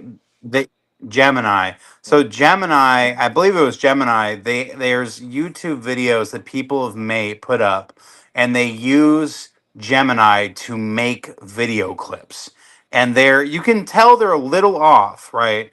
Hmm. But they're close enough to be like, this is incredibly insane that this looks like a real video. Like this looks like real people speaking. And like in Gemini, the stuff that people are using is generally not the most cutting edge, right? It's always like about a generation or two behind what they release publicly, Yeah. which means that there could be a Gemini 4.0 that literally I could be speaking to Gemini, or maybe I'm an Maybe you AI are generated Gemini, voice in right? soda. Some have already said that. Someone already said that too. Like, how do we know Uncanny's not a Gemini AI robot? We don't. We don't. We don't. I am not AI. Beep boop. Like, that is not me. Not me. By the way, I am guys, Hugh Man. I'm Hugh Man. That is me. Man is my middle name. I stole that one from Futurama. I must admit I Oh, nice. plagiarized. Okay, well, that's fine. That's okay. At least you give credit. You give credit, guys. If you guys, speaking of giving credit, why don't you guys slap that like button, please? If you haven't already, slap that like button. It helps us a big ton. And also, if you guys want to see more, if you guys want to see us more things that are happening, and also we did film a Bigfoot movie last week. We have behind the scenes on our Patreon right now. So go to Hayhoe Studios. Go to patreon.com/Hayhoe Studios and check it out. You guys can support the channel for $10 a month and help us make more movies, guys. Patreon.com/Hayhoe Studios. Really appreciate it. Trying to grow that in the new year. That would be ideal. Gonna keep that going. But yeah. So yeah, I mean, it is getting really sophisticated, and we're also seeing. They say, "Oh, the future is going to be more futuristic than you could ever imagine," which that's already happening. What Trevor and I were in San Francisco last Saturday, and you see the driverless cars, the Waymos, right? The Yep. Waymos, yeah, and that's nuts, dude. They've got all the cameras over, and flashing and all that stuff. And we are in the future. Could you think about that? Think about that as a kid, where there's driverless cars. You know what I mean? Bigfoot. Yes, that's right. You can see all the behind the scenes of Bigfoot's Ghost 2, Yeti or not. You can see those right now on Patreon. Yeti or Patreon.com. not. Yeti or not. Here we go. Hey, we're gonna Yeah. have to talk about that one. That one's also got to be on the bucket list. Sure, absolutely. Yeah, we'll talk about the first Bigfoot one. That should be, yeah, the first Bigfoot should be on the bucket list. And then this is the second one. This is the sequel. So we're working on that as well. So you did the filming, so you're basically like in like the editing and kind of Yeah, production in phase. post production mode. Yeah, it probably won't Post come out production. till October, and there's still some more scenes that we got to film and all that good stuff. But we filmed at least half of it, half the movie in about 2 days, so that's pretty good. Well, if you needed somebody to play Bigfoot, I could have just, taken my shirt off. I'm pretty hairy, so. Hey, there you go. Hell, hey now. Appreciate that. Uh, yeah, no, I'm sorry, I couldn't resist. we looked for Bigfoot. We might have found him, and we might have found a Yeti too, as well. So who knows? Yeti or not, here it comes. Yeti or not, here we come. That's right. Hey, so speaking of future movie stuff, so in July you're Yes. going to be doing a movie festival. So can you kind of? I'm interested because I've never I've planned events and stuff before, like on a smaller scale and for work, but like what goes into making that go from like I'm drinking a beer with my buddy saying we should have a movie festival to, oh shit, we actually are having a movie festival. Right. Yeah. To drinking a beer and saying, "Hey, we're gonna have a movie festival." Uh, yeah. Well, my friend Troy and I. So I've been around the whole festival game since I've been making movies, and I've been to so many different festivals from here in Sacramento to down in LA to San Diego, Vegas festival, and they're all very similar.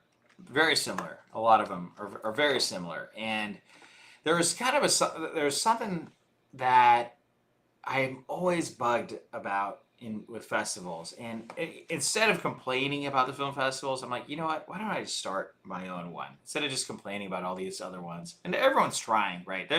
They're all fun. The film festivals are a lot of fun. You get to see movies, you get to film, you get to see the filmmakers and make new friends and all that stuff, make connections, actors, actresses, all that good stuff.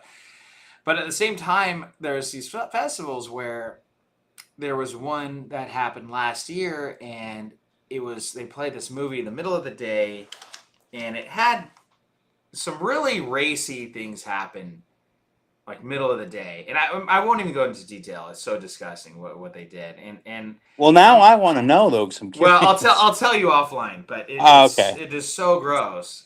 And yeah, and they played it middle of the day, and it's about there were kids there and supposed to be some families there, but there was no warning about it and everything. And I'm like, you know, Oh, there needs to be a family friendly film festival, right? What a concept where you can take your friends, take your parents, take your grandparents, take your kids, and all have a good time, and just go and have a good time. And there are a lot of PG movies, and it's not just faith based content or there's something that Lifetime yeah, movies. it's not like Lifetime movies or Hallmark movies, but it is wholesome content that we're looking for, interesting stories that aren't necessarily gross out movies. And we're like, well, where could we do that? We tried this really nice theater, the Palladio in Folsom, and we tried to get to talk to them, and they never got back to us. Well, they got back to us, and then we got back to them, and then they never got back to us again. And then we came out with, we're like, well, where else could we go? And then there's an amazing place called the Trevor Harris Center. The Harris Center. Yes, the other people need confession big time, Trevor. Um, and so the Harris Center is it's the Harris Center for the Arts at Folsom Lake College. It seats 800 people. It actually seats more than 900 people, but for the festival, since you don't want people sitting up too close, it's going to be about 800 people in the main theater. And then also Wow. a lot of these film festivals only cater to short films, and it's like, okay, there's a lot of short filmmakers, right? But there's aren't that many feature filmmakers. There aren't that many people that are making feature films that are going after it, an hour and a half and above. And we're like, okay, well, why don't we focus on a feature film festival up here in Sacramento and make it big, do it big, and make it family friendly, and do that. So we're doing that, and we've released it. That we had to jump through a lot of hoops. We had to create. I created a foundation. It's a 501c3. Wow. Yeah. It's a 501c3. Had to start a bank account. Had to put a deposit into the theater. So we rented it. We had to jump through all these hoops with Film Freeway to become a legitimate festival. Now we're a gold festival. So if you guys go to the goldenbearfilmfestival.com, I will put that in here right now. You guys can, yeah, you can check it out. And Can we then, buy? yeah, Can we buy tickets yet? not yet, but yeah, I would love for you guys to get your tickets. We are premiering my newest movie on the Friday, and yeah. Oh yeah, awesome, Patrick. Yes, please have me on, and we will talk Bigfoot. Yeah, guys, go to goldenbearfilmfest.com, and this is our website. So, okay, it's our first film festival. It's our first website we put together. There isn't a ton here, but we do have socials. We got a Facebook, Instagram, and YouTube. We're getting our email list going. We've accepted 2 films so far. There's one really good feature film and then another good short film, and we're accepting more right now as well. So if you're a filmmaker, you guys want your films to be showcased, and it's a PG, PG-13 max. So I'm thinking, Harry Potter is like PG-13. So that's about as far Yeah. as we go. No R-rated content. No, not a lot of cussing, blood, gore, horror festival. None of And that. We already have that here in Sacramento, so we're trying to do something a little bit new. it is July 10th through the 12th. Correct. It is Friday, July 10th through Sunday, July 12th, 2026. This summer, which I'm pumped. I'm pumped with it. My movie is going to premiere that Friday night, by the way. So we're kicking off the whole festival with Your new one that I the looked latest at one that the you read. Yes. nice. Yes. Yes. Yes. Exactly. Exactly, Patrick. So where every other festival is doing all this R-rated, X-rated type stuff, we're doing the opposite. Okay. So that's Everyone's gonna be dressed like a what's it called? animal. Like the no. No, it's not a furry convention, right? No. No, I was gonna Not like say that. everyone's gonna be dressed like oh, what's the name of the people that don't use electricity? Amish. Yes. Everyone's gonna be dressed like they're Amish in all the movies. And we can't use electricity, so you got to imagine the movie. You got to Well, imagine. it's really just a 2 day long ad hoc play basically. That you think of in your mind. No, guys, no, no, no. And that's the thing, guys. Yeah. We're gonna have a lot of fun with this film festival. Bring your kids, bring your parents, bring your grandparents. It's all about, I want to make it for filmmakers, but also make it for audiences too, people that want to go and see a good movie. And there's a lot of film festivals where it's like, oh, there's 20 films, then they're all shorts, and the only people in the audience are the 20 filmmakers that are there, right? So it's Yeah, like, no, right? Because you yeah, want to get audiences out, right? You want to yes, share your story with normal people. dude, and that's 99% of the filmmakers here, or film festivals here in Sacramento. So it's like the only people that show up it's the cast and crew of the film that they made, and then they leave for after their own movie, and that's it. So it's like, no, we want to select movies that regular audiences want to. Yeah, Cat Town Story 2. That's an idea right there. That is a darn good idea. Yeah. So yeah, that's yeah. So it's exciting. It's a ton of work, but it's a ton of fun, and yeah, we're doing it. We're doing it big, and yeah, we'll be there. We'll see you guys there, July 10th through 12th, Friday through Yep. Sunday, and yeah, You know yeah. that when I go, I'm gonna have to dress up in a giant Coca-Cola can costume to Oh, keep it going. please do. Absolutely. Please do. Well, Coca Cola would be an amazing sponsor. That would be like a dream sponsor. So, in that case, that would be sweet if we had like legit, And that's another reason why we want to do it, because we want to get sponsors, and we want sponsors to feel comfortable about sponsoring a film festival. Whereas another film festival that we had, they have all this trouble getting sponsors, but then they're screening these really not family friendly films, and then they're wondering why they're having problems getting Well, you know and what I mean? it's kind of like it's kind of like I don't know. Part of me feels like don't get me wrong. Like I'm a purveyor of movies that are not exactly family friendly either. But also it's I think it kind of can be a crutch for a lot some people to lean on is like the shock and awe value, but I feel like people have been doing that for like since I was a kid, and so it's not really shocking anymore. And not really awing either. No, it just is kind of grotesque and not good. Right? Yeah, I saw the movie The Rip on Netflix. Did you see that or hear about that? I did not. What's the rip about? It's Matt Damon and Ben Affleck back again.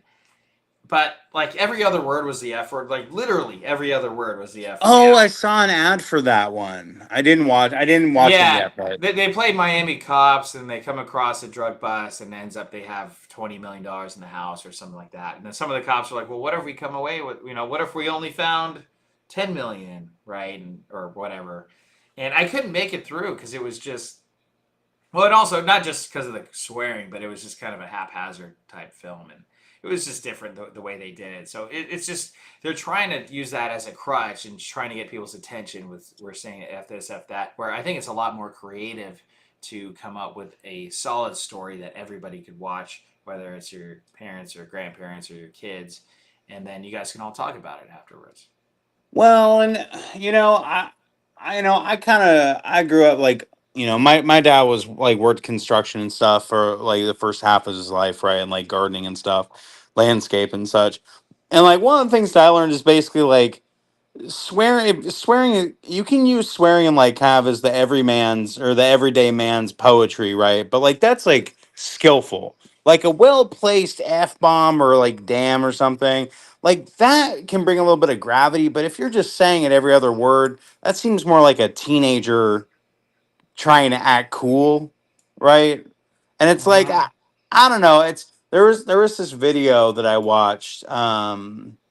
It was from Critical Drinker, and he was talking about kind of it's part of a series of what's wrong with Hollywood today. And one of the video is basically about like how male characters have just been completely changed in a lot of ways. So Mm-hmm. like male characters like my dad's generation when he was growing up, right? Like John Wayne and like you look at like Clint Eastwood.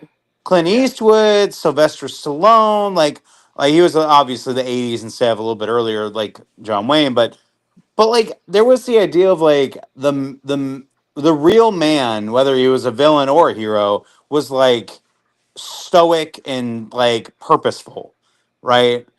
And it just seems like a lot of the male characters are just like wildly ranting and angry and like it's basically like they're like a teenager that just had their testosterone unlocked through their hormones, right? And it's like I don't know, it's kind of boring. It's like okay, yeah, all right, freak out like everyone else freaks out all the time. Right. Yeah, exactly. It becomes a little bit lazy, I think. And it really, like Patrick was saying, this generic Netflix stuff. So it is. They pump out content just to pump out content. And it might look good that you can get big actors like Ben Affleck and Matt Damon. And I like both those actors in their own right. Right. Yeah, yeah. Right. And the director is Joe Carnahan, who came from Sacramento himself. He actually came from Fair Oaks, of all places. But you're watching this movie. I'm watching this movie, and it's just like f this, f that, f and this, f and that, f this, f you, f this.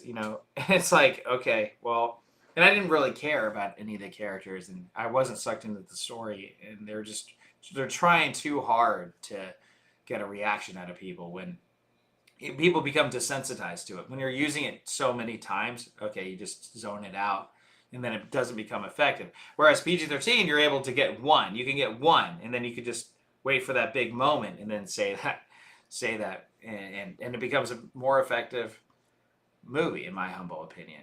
Well, yeah. It's like so. I'm terrible at names, so I looked him up real quick. But so like in the Italian Job, there's that actor Jason Statham, right? Statham, yeah. He actually I really like him in a lot of movies because he kind of has that old school energy. Like he's not constantly cussing, he's not constantly blabbing.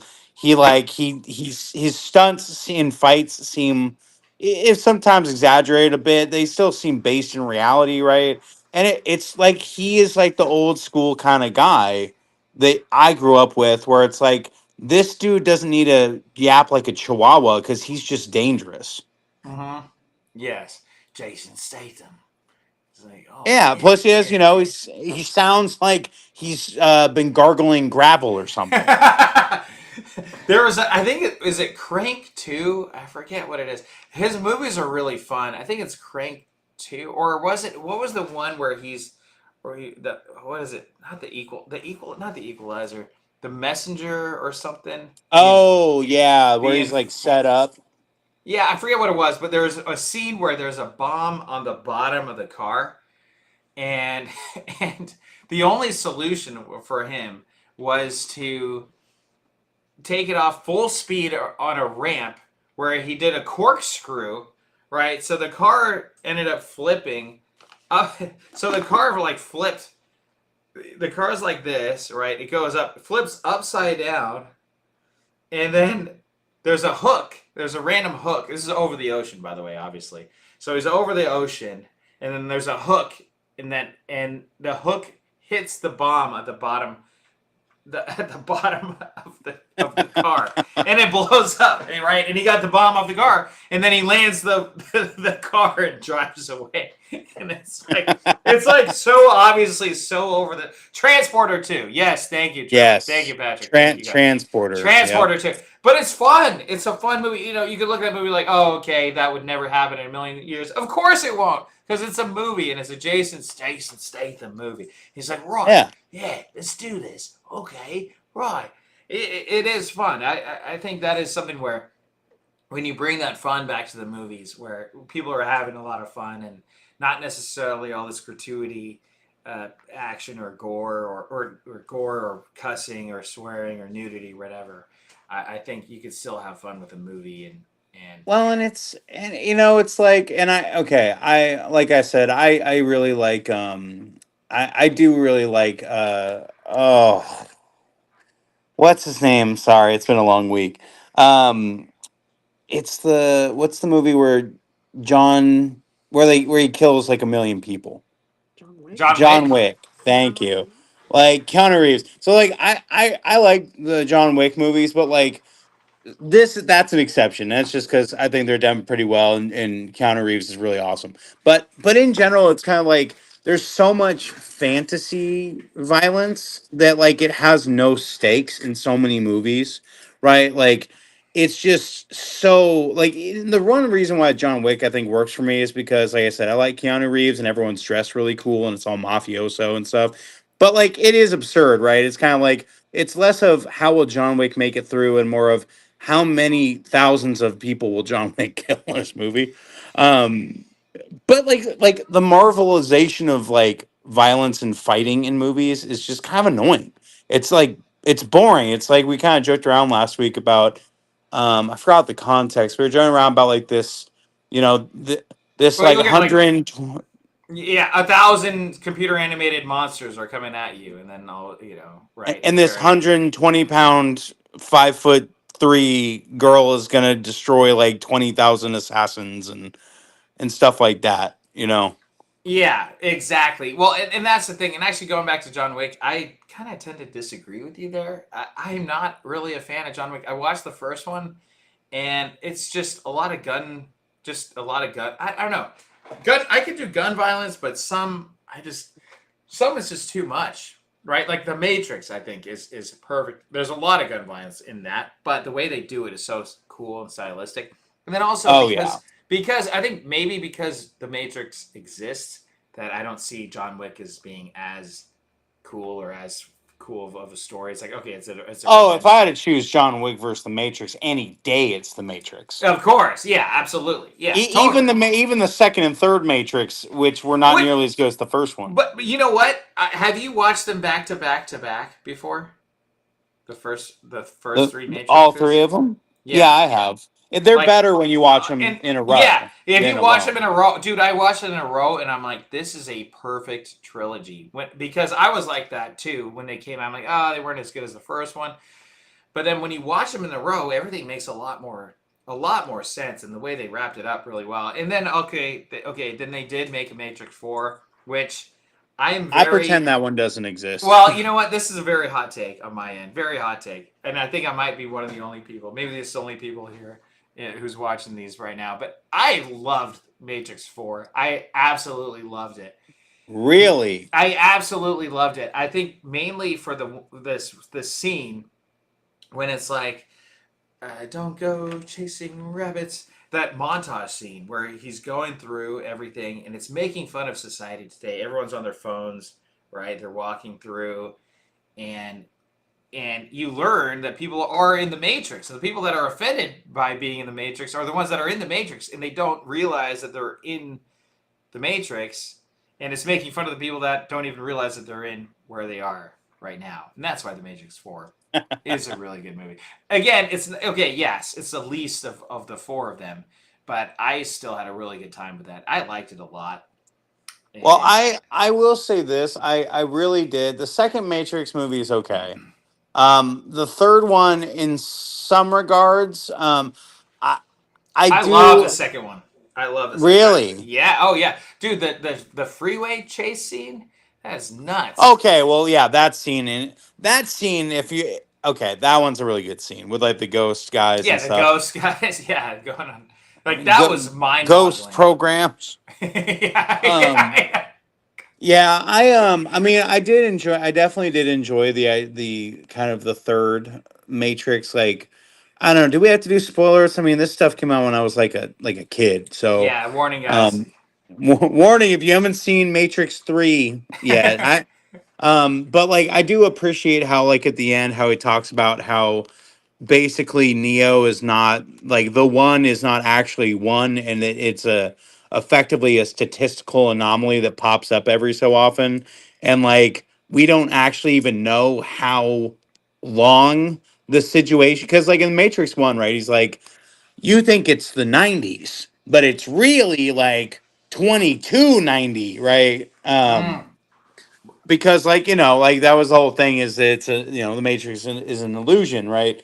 But like when you think about it, you don't even know how long that current system is going, right? Where like the one pops up statistically, and then they make it, then he manages to make it to the architect, and then the architect manages basically to get him to rebuild Zion after the machines blow it up, and it all starts again, right?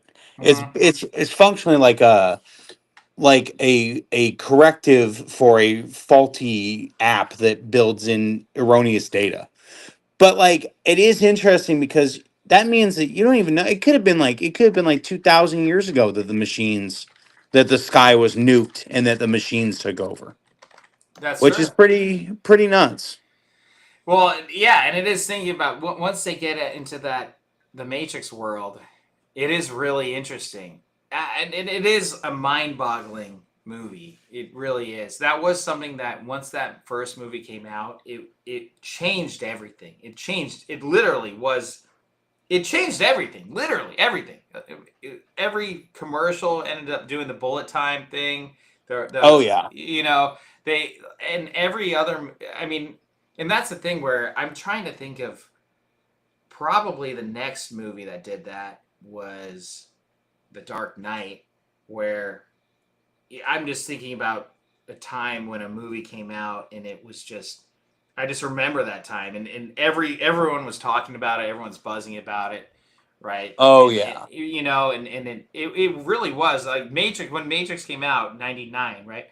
It was it just changed everything. It just changed the whole ether of the world. I mean, it was that just showed the power of movies when you make a great movie like that, and it makes you think, and it's thrilling, and it's awesome, and it's cool. And you actually like the characters, which You love the you know characters.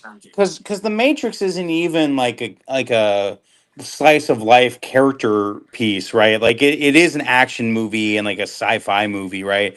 But like they did such a good job with the characters, and the actors had such good chemistry together. Mhm. Like it's probably one of the best movies of the last 30 years. Yeah, you're right. You're absolutely right.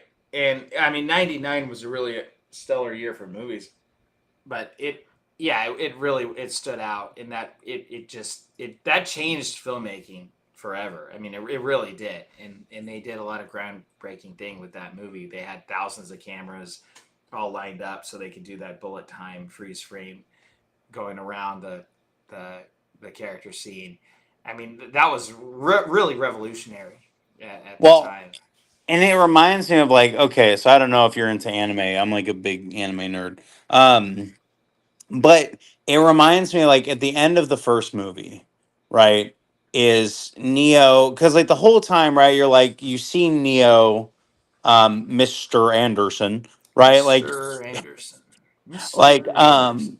is like you see him go from basically being like a shut in computer nerd to being like a kung fu action hero, right? And like the whole time you're kind of like everyone's putting this, Neo's putting this, or Morpheus is putting this pressure on him, and you see him getting better at like jumping and running and fighting and stuff, right? And you're like, okay, so like he's the one. So is he just gonna kind of inch forward enough to beat the agents? But then it's like, no, he like gets like he has that moment where he basically goes, if you know the what I'm talking about, he basically goes Super Saiyan, right? So it's like there isn't an incremental, it's like a flip switches. And he like because they basically kill him, right? And then the flip switches and he just completely transforms. Like the world is nothing like it was before for him, Yeah, which is right. just so cool. Well, yeah, and you know what that's modeled after, right? You know what that's modeled after? You, you talking about Jesus? Jesus. Yes, it's about Jesus. It is. It's Jesus' death and resurrection. It's like Jesus is because Amen. yeah, and he dies and he becomes resurrected, and that is the filmmakers say that's why the story holds up so well, and that's it's an allegory for for yeah, it's an allegory, so that's why it's so effective. But it is really interesting of how they also said that with J.K. Rowling and Harry Potter, it's a similar thing, but Well, spread out a that's lot longer. well, and it's like it's a combination of I think the whole sacrifice is necessary for kind of like you know um basically development, but also like literally 2,000 years of the death will righteous death and self-sacrifice will make you basically sancti, right? It will make you like more powerful than death could ever kill out of you. Right? Yeah, exactly. Yeah, you strike me down, I'll become more powerful than you'll ever imagine. Okay, Obi-Wan Broby-Wan Kenobi. What's that other one? No, I forget it. There was another. Wasn't there a parody of that? They're like, he struck me down. I'll become more powerful. Then they like chuck him. They like the guy just like throws him aside. I forget what it is. Wait, is that right before right after they go for the Cerveza Cristal? Yeah, Cerveza Cristos. Which I was disappointed. Sizzlers does not have Cerveza Cristos. When you ask for this obscure or what was it, Chilean beer. Argentinian No, Chilean. Chilean Yeah, beer yeah. from Yeah, like the 70s or the 80s, I was like, it was funny because it says cerveza in the name, right? So the guy was like, oh, this guy wants like a Corona, right? yeah. So it was even funnier because I knew the absurdity of what you were asking for, and the guy didn't pick up on like the reference. So he just thought you were asking for a beer. So he was like, "Oh, sorry, we don't have any Corona." Right, right. I'm looking for Cerveza Cristal. Cerveza Cristal. Oh my Too gosh. funny, man. Oh, that's funny. Oh, wow. Oh my goodness me, guys. Guys, have you guys slapped that like button yet? No. You better slap it. Thank you so much. I really appreciate that for slapping that like button. Last episode, we talked about the free solo guy, the guy that climbed Taipei. We had a really interesting filmmaker, Melissa Davey, who made a documentary on Alex Honnold's mom, and she was the oldest woman to climb El Capitan in Yosemite. She made a really great documentary called "Climbing into Life" that'll be coming out soon. But that episode is came out. It's pretty successful a couple days ago. So if you guys haven't watched it yet, I recommend you guys check that out. And yeah, and yeah, support us on Patreon. Right now, I'm at Hey Home Studios. This is Hey Ho Studios, but I'm at Hey Home Studios. So until we have the budget to make it, an actual movie studio, we'll be streaming from the home at Hey Home Studios. So anyway, mainly though, I appreciate you guys tuning in and supporting and talking movies at Movie Night, the night where we talk about movies. Hell yeah. Hell yeah. Hell yeah. Okay, so I saw another movie and we did the Oscar thing on Monday and I'm like, well, there wasn't really any movie that really deserved Oscars and I thought that this year. I'm like, it's kind of been a weak, That's pretty 2020. sad. It is really sad. In 2025, I was like, it's between one battle after another. Oh yeah, right. And then and Marty Supreme which I don't have an attraction. I've heard it's good, but I don't know. But what I did see, the other night I saw the movie The Smashing Machine. Have you seen The Smashing Machine? I have not. I'm gonna look it up right now, though. Okay, look it up. It's starring The Rock. Okay, it's The Rock as you've never seen him before. Well, you've kind of seen him a little bit like this before, but it's The Rock playing a real life character, one of the first guys to pioneer UFC in the late 90s. So I think it takes place between 1999 and in 2003, that era. And this guy named Eric, I forget his last name, Eric something, but the movie's called, his moniker was The Smashing Machine. The guy was physically huge. He was a beast, and he was definitely doing steroids and stuff like that, but he was a beast. And then I will say this, dude. This movie got robbed for the Oscars, dude. Absolutely got robbed. And The Rock, I will say, The Rock's acting in this is incredible.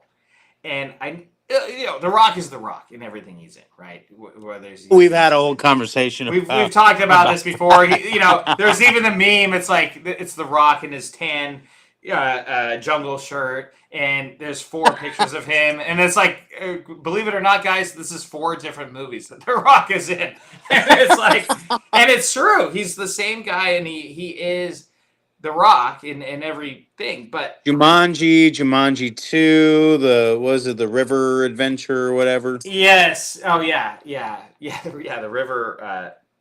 Jungle Boat Cruise. Jungle Cruise? Jungle Cruise, that's it. Jungle Cruise. Yeah, and then one more. I forget that he was in, or like Walk Hard, or Walking Tall. Not Walk Hard. Not Walk Hard. We won't talk about that crap. I did watch it because it was on the TV. Yeah, it was on the TV. Oh, it was on the TV? Yeah, it was just on the TV, and I was watching it, and it's okay. Anyway, we'll move past it. I know your feelings about it. We'll move way past it. So anyway, bottom line is The Smashing Machine, dude. I was engrossed the whole time. Emily Blunt also got robbed for a Best Actress nomination. She was phenomenal in this as an actress, and the whole time you feel like you're there with this wrestler. Or he was a wrestler, and then he became UFC fighter and became the best. He became undefeated. And it's Rock. That means something in UFC. Oh, that's big time. And you gotta be tough as nails. But this is right when UFC was starting. So think about this. This is before UFC was this huge pay-per-view thing where guys were making millions. This is where guys were just starting this league where they're like, wait, what? Is it wrestling? Is it boxing? Is it what is this thing? They're like, oh no, a lot of people are in mixed martial arts, or they're doing, and it's really fascinating. I mean, and it's a true story of this guy's life, and they reenact a lot of the scenes that they did, a lot of the fights, and the way they film it, it was incredible. And the guy Benny Safdie, the same director as Uncut Gems, which I'm not a fan of, by the way. I did not like that movie at all. Starring Adam Sandler and Kevin Garnett, where Adam Sandler plays a jewel dealer, and he's kind of shady or whatever. Anyway, that movie came out around 2019, 2020, and yeah, it got a lot of praise at the time, but this movie is way better, I think. But the same director that directed it, he also plays the bad guy in Happy Gilmore 2. So he's the jerk. And did you see Happy Gilmore 2? Uncanny? I have not seen it yet. No. Okay. Anyway, so he plays the bad guy like this D-bag in Happy Gilmore 2. He's got this ridiculous goatee and this headband and this curly hair and big bushy eyebrows.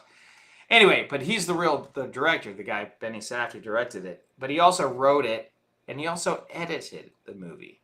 So I was really blown away by this movie. It's on HBO Max right now. I have that, so it came out for streaming. And I thought it got robbed, dude. And The Rock, he shows his acting prowess. I mean, obviously, it's hard for The Rock to hide into a character, but the real, you know what I mean? It's like The Rock is The Rock, and but He is a living brand. yeah, but if you're looking at the screenshots, they made his eyebrows like his eyebrows were a bit thicker or thinner, and then he's got a different forehead, or then he has hair, and so he hides looks wise in his face a little bit, and then they told The Rock to gain weight for this movie. They told The Rock to gain That's weight. pretty crazy. And to gain muscle. Yeah, so The Rock gained 30 pounds of muscle. He gained 30 pounds of muscle. So the guy's just yoked, just jacked. And the way they film it too, it's like you're a fly on the wall the whole time, right? It feels like, guys, it's just regular real interaction. I highly recommend this movie. I do think they absolutely got robbed at the Oscars. None of the other films deserve it even close to this movie. And it is really unique. I mean, yes, okay, we've seen The Wrestler, we've seen movies about fights, we've seen Rocky, of course, right? So it's not a brand new concept, of course, but Well, this, that's interesting though, because the UFC is different. So my dad used to get into a lot of street fights when he was young, like a teenager. He really, oh, did. My dad was a scrapper, and he loved to watch the UFC, and he actually would comment about how the UFC used to be more interesting when they did it bare knuckles, which which gives maybe a little insight into my good old late father. But yeah, no, it's interesting because they tried, a lot of people like politicians and like family groups and stuff, even sports groups tried to get the UFC knocked out. Like they pun not intended, but because they basically saw it as like a combination of both, like, very bloody, which it was in the beginning, right before they had more safety regulations, and oh but they yeah, also saw it as like divisive sort of, it's basically street fighting brought into a ring. uh-huh. Yes, into the octagon. And back then, I guess back then, when he would explain it to people, they're like, "Oh, what are you doing? Are you boxing?" He's like, "No, I'm doing UFC." I'm They're like, "Well, what's that?" It's like, "It's the Ultimate Fighting Championship." It's like, "Well, what's that?" And yeah, it's like, "Well, we do mixed martial arts, wrestling, plus we can kick, we can knee people, we can punch people." Which is it's basically, it really is like basically it was like street fighting, which is interesting. I'll have to bite and watch this movie at some point, because like I haven't watched too much UFC in my life, but my I used to watch it once in a while with my dad, and he would comment about how early in the UFC they had like people who were like really good at grappling, or really good at like their ground, like fighting on the ground, and really good at boxing. And it was interesting to see how they would challenge each other, right? Because mhm. like sometimes like different skill sets have very big weaknesses, right? Like if you may be the best boxer in the world, but if you get knocked to the ground and you don't have a good ground game, like you're going to get beaten. But what ended up happening is that because of those weaknesses, basically everyone who fought in the UFC had to train to be good at everything, Right. because otherwise you just get your ass kicked. Yeah, yeah, totally, totally. And for him, his character started out as a wrestler, and then there's other characters or other fighters that were karate or jujitsu, or they had other specialities, and he goes up against them, right? And yeah, it's really fascinating, especially the fact that it's a true story too, and really they really reenact a lot of the real stuff that happened pretty accurately, and you look at the real thing that happened. So I'm like, in terms of Oscar bait, I'm always looking at something like that. I mean, something like that which is based on a true story. Okay, check. They reenact a lot of the things. Okay, check. They have a big famous actor who disappears into a role. Check. They have all of it, and I don't know why they got so snubbed because it was really slim pickings. It's like Sinners. Okay, Sinners are going to give me a break. Like they basically take From Dusk Till Dawn, make it a lot crappier, and then they get 16 Oscar nominations, which is Record mind-boggling. breaking. Record breaking, yeah, record breaking, and then this movie, The Smashing Machine, gets nothing. They got robbed. Smashing Machine got absolutely robbed. It should be up for Best Picture, Best Director, Best Actor with Dwayne Johnson as The Rock. Best Actress, Emily Blunt, easily. Emily Blunt was not even close. I looked at the other actresses. It's not even close. She should have been nominated. She should have won. I wonder if it did get kind of snubbed because so like UFC in particular, but like fighting movies in general. I wonder if it's kind of like because the people because one it is a little bit more limited of an audience. It will tend to like that, right? Because Well, it is. Oscars is always limited audience. It's Oh you're always dealing with well. artsy fartsy type films, Well, here's the right? problem: is I think the limited audience is a different limited audience from the people who decide who wins the Oh, I Oscars. see. Okay, I see what you're saying. Okay, yeah, I see. It took me a second. Yeah, I see what you're saying. Um, how much But did you you know get paid to that's talk about the Smashing Machine got robbed? hey, and what's Not my enough. cut, Click huh? that like. Yeah, exactly. So yeah, so we can pay Uncanny. Those cans don't recycle themselves, or That's do true. they? I'll be down next Wednesday at the parking lot.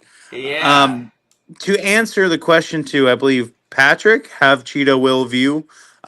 We are on every Friday, so come and hang out with us if we're not, if I'm not too boring and you don't mind. That's a terrible sales pitch. yeah. I Hey was about Ho to say. Yeah, Studio. don't try to sell it too bad. Jeez. Yeah. Hey, come in every Friday night to Hey Ho Studios, baby, where you have your favorite host and your favorite movie director and writer, and also your favorite can of soda. That's right. Your favorite can of soda, who's very uncanny himself. Yes, we are live every Monday, Wednesday, Friday, but every Friday I'm live with Uncanny, your favorite can of soda. And name one I'm you like more. You can't. You can't. You didn't already. Yes. So Hey, we need to get the audience up so that I can afford a camera. absolutely, exactly. Or okay. I All right. can't. I was gonna Uh, try it too, but I gave up. Camera. Yeah, no, last video got 1,400, which is great. And also, we are open to super chats. You guys want a super chat? And Patreon is kind of the big one, guys. But I want to ask you guys this: what type of stuff would you want to pay for, like in terms of behind the scenes? I mean, I've got Bigfoot's Ghost stuff behind the scenes. Every movie that we make, I'm gonna put on Patreon, the behind the scenes photos and stuff. What type of other content do you want that would say, hey, I'd want to pay Hayhoe Studios $5, the greatest movie studio in the world, working towards it, $5-10 a month. I mean, if we get 1,000 people doing that, that would be absolutely game changing for us. We are at one right now, so we got one paid Patreon member, so that is awesome, and we are growing anywhere, Hey, if I could afford a camera and I had $10,000 to spare, I would pay for you to watch Jenny. Oh gosh, yes. By the way, I need to put this on Patreon for the small fee of $10,000. I will watch Forrest Gump. I've never watched Forrest Gump. I never want to watch Forrest Gump. If I could go through my whole life never seeing it, I will be content. Unless someone invests $10,000, not even invest, gives $10,000 to watch me watch Forrest Gump, and I will do it. how, I will do it. how do you Not a even know how many ways to cook shrimp without watching Forrest Gump? scrimp. Well, I've been to Bubba Gump's. All right, that's good enough. Yeah, scrimp. I had scrimp earlier today. It was good. I had a shrimp cocktail. It was really good. Ooh, Mr. Fancy over here, huh? I went to lunch. I went to lunch with my mom at Black Angus, and it was very nice. It was awesome. Ooh, Black Yeah, Angus. Now it was. blast from the past. Yeah. Oh my gosh, I love that place so much. It is so great. Yeah, I love that. Okay. I admit, yes, okay. Well, Trevor's glad he watched it. A lot of people are glad they watched. A lot of people love Forrest Gump. It's fine. It doesn't matter. Anyway, what were we talking about? We were talking about So something else. I had a question that I sent earlier, and I think it fits into what we've been talking about a bit. So how do you see? So I think that the Rona had a pretty big hit on the Oscars for a couple of years, but they've really been, from my understanding, they've really been struggling with getting eyes on the screen. I think that a lot of Hollywood's been kind of alienating the average person. And I'm just curious, like from the inside perspective, right? As somebody who worked in literally in Hollywood and who's a filmmaker and everything, how do you see the future of Hollywood in terms of like the Oscars and like other kind of film critiquing and journalistic sort of enterprises? Okay, yes. That I think they're finally now starting to understand how crappy they've been in because their last few years. Last year they got better because they had Conan host the Oscars, and Conan is he's a very fun host. Kimmel is very polarizing. Kimmel sucks. He's not a funny. I mean, he No, gets he doesn't actually make jokes anymore, which no, is he doesn't his make whole jokes job. anymore, and he's just angry and he's mad at Trump and all this stuff. And it's like, okay, people mainly watch movies to escape. They don't watch movies to be lectured. They don't want movies they don't want to watch a movie to be told. And yes, no, in a lot of ways they are absolutely dead. But why are they dead? Let's ask a couple questions. Why are they dead? If we look at the nominees of this past year, all the nominees that were nominated were movies that they think that, how do we even say this? They they want people to think that they're important by nominating when the movies don't actually earn the fact of being nominated in the first place. One Battle After Another is a prime example of that. Did not deserve any Oscar nominations at all. But again, because they're tone deaf, that is the type of movie that they will award all the Oscars to. Sinners the same way. And then something like The Smashing Machine, which is actually very unique, interesting, awesome. Like I really think it's hit and miss a lot of years. Parasite, I remember when Parasite was the one that was going up for the Oscar. I'm like, what the hell is this movie Parasite? It's a foreign film. And then I watched Parasite. I'm like, okay, I really like this movie. I could see it winning the Oscar, and it won. So they do get it some of the times, but I feel like it becomes a political. It becomes a political. Like when you're just giving your friends pats on the backs and awards, that's when you lose credibility. I think because I've got really good friends, and they send me scripts to stuff, and I'm like, I don't like this script. I think it's terrible, and I'm sorry, But to the Oscars, they're like, oh well, our friend. Right, our friend wrote the script, and he can't do no wrong because he made a great script 10 years ago. So, if you look at Paul Thomas Anderson, oh my gosh, he made There Will Be Blood. So he could do no wrong because he made There Will Be Blood, which is a masterpiece, a great movie. You haven't seen it yet, but you should see it. But it's like, okay, he made There Will Be Blood, so we need to give this guy all these nominations because he made a new movie, right? No Yes. one wants to talk and tell this person, hey, I think you've lost it a little bit this year. Uh, I watched Honora. Yeah, speaking of horrors, Ahura. Yeah, Honora. See, exactly. No one remembers Honora. That won all the Oscars last year.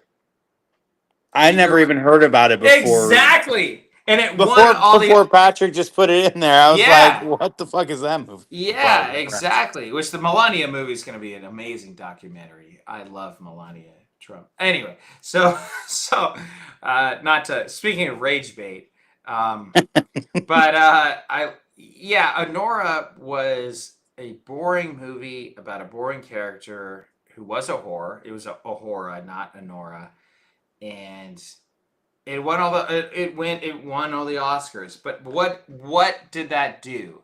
What is that lead actress's name? Real quick, guys. What's the lead actress's name Fine. And Don't look it Honora? up. Don't look it up. Don't look it up. Don't look it Oh, up. I'm looking it up, but I won't No. say it. Well, exactly. Nobody knows. Why? Because nobody cares. Why? Because nobody cares about the Oscars. Because they gave it to someone that they wanted because this movie had gratuitous nudity, I guess. I don't know. I don't know why they picked this movie to be the darling. But the audience doesn't care. The reason, I guess, going back, the reason why the no one cares about the Oscars is because the Oscars don't care about the audience. Nobody in the Oscars cares about the audience. That's the key reason why the Oscars, people don't care about it. They tune it out. Mikey Madison. Okay. Yeah, that's right. Mikey. I knew she had a boy's name. Yeah, Yeah, this movie does not look interesting. no, it's basically an X-rated movie. It's an Well, the main X-rated movie. character's a lap dancer, so Exactly. So it's like, yeah, it's about a stripper. It's about a stripper who finds a rich friend guy, and that's the movie. It's not entertaining. It's not interesting. It's not based on anything. Yeah. So yeah, I kind of I think it's difficult because like I mean it's good to have movies that strike out and are and are different and stuff, right? But like obviously something like Star Wars was new, and I love Star Wars. But it almost seems like it's kind of like a what is the most kind of avant-garde, like what is like the most anti-hero kind of. And I don't get me wrong, we were talking about the Dark Knight, right? And I love the Christopher Nolan trilogy, I do. yeah, Especially the one with Joker. that's the Dark But Knight. Yeah. yeah, but I feel like there is kind of this thing that like it did get started with that, and maybe it wasn't exactly just that, but that was one of the first big ones, right? Where like kind of the dark anti-hero, like Batman's like he's kind of like the bad, he struggles with being the bad guy, but like, and I feel like every single thing is basically the main Oh yeah. character's actually an evil person, but they're actually good because everything else is also evil. Well, that's okay. That's when Man of Steel, because Man of Steel came out soon after that, right? And it's like, oh, we're gonna do Superman, but he's gonna be dark and it's gonna be moody. Ooh, oh. We're still talking about a superhero who wears his underpants out on the outside of his pants, right? Listen, spandex is very intimidating, okay? And listen, the color clash between red and blue. Can you think of any more of a villain? I'll be here all week. The villain is color clashing. The color clasher. Superman. You thought he was Clark Kent, but he's actually the color clasher. Coming this summer, this winter, the color clasher. Hey, you might have just gotten a couple Oscars just from that. Right? Yeah, give me an Oscar, damn it. Yeah. But you know what I mean? It's like I don't know. It's just there's a lot Awesome, of Pat. lack Hey, of. I'll be here Monday and Wednesday at 7 if you want to tune in there. Otherwise, we will see you next week, Patrick. Thank you so much for tuning in. Have Cheetah Will View. Guys, check out his channel. He's got a lot of great interviews with a lot of great filmmakers. So thank you so much for tuning in. Patrick, aka Have Cheetah Will View. See you later. Bye, Patrick. Bye, Patrick. Yeah, the color. Yeah, I mean, well, and that is the thing where it becomes a trend. There's that thing in Hollywood where you're good at one thing, so they want you to stay in that lane. And I think going back to The Rock, where The Rock said he hadn't been challenged in a while, where he's been doing these big budget blockbuster movies as the same character. He's The Rock every single time. He's cashing his checks and everything. But for him, he might get mad because he's like, hey, people think I just go in and get a You great just paycheck and leave. And he actually has a lot of good talent there. He has a ton of great talent, and you see it in the Smashing Machine. I tell you, dude, his acting is incredible in that movie, and it is deserving. And I can't think of an Oscar worthy performance that for 2025. I can't think of another one that's better. I really can't.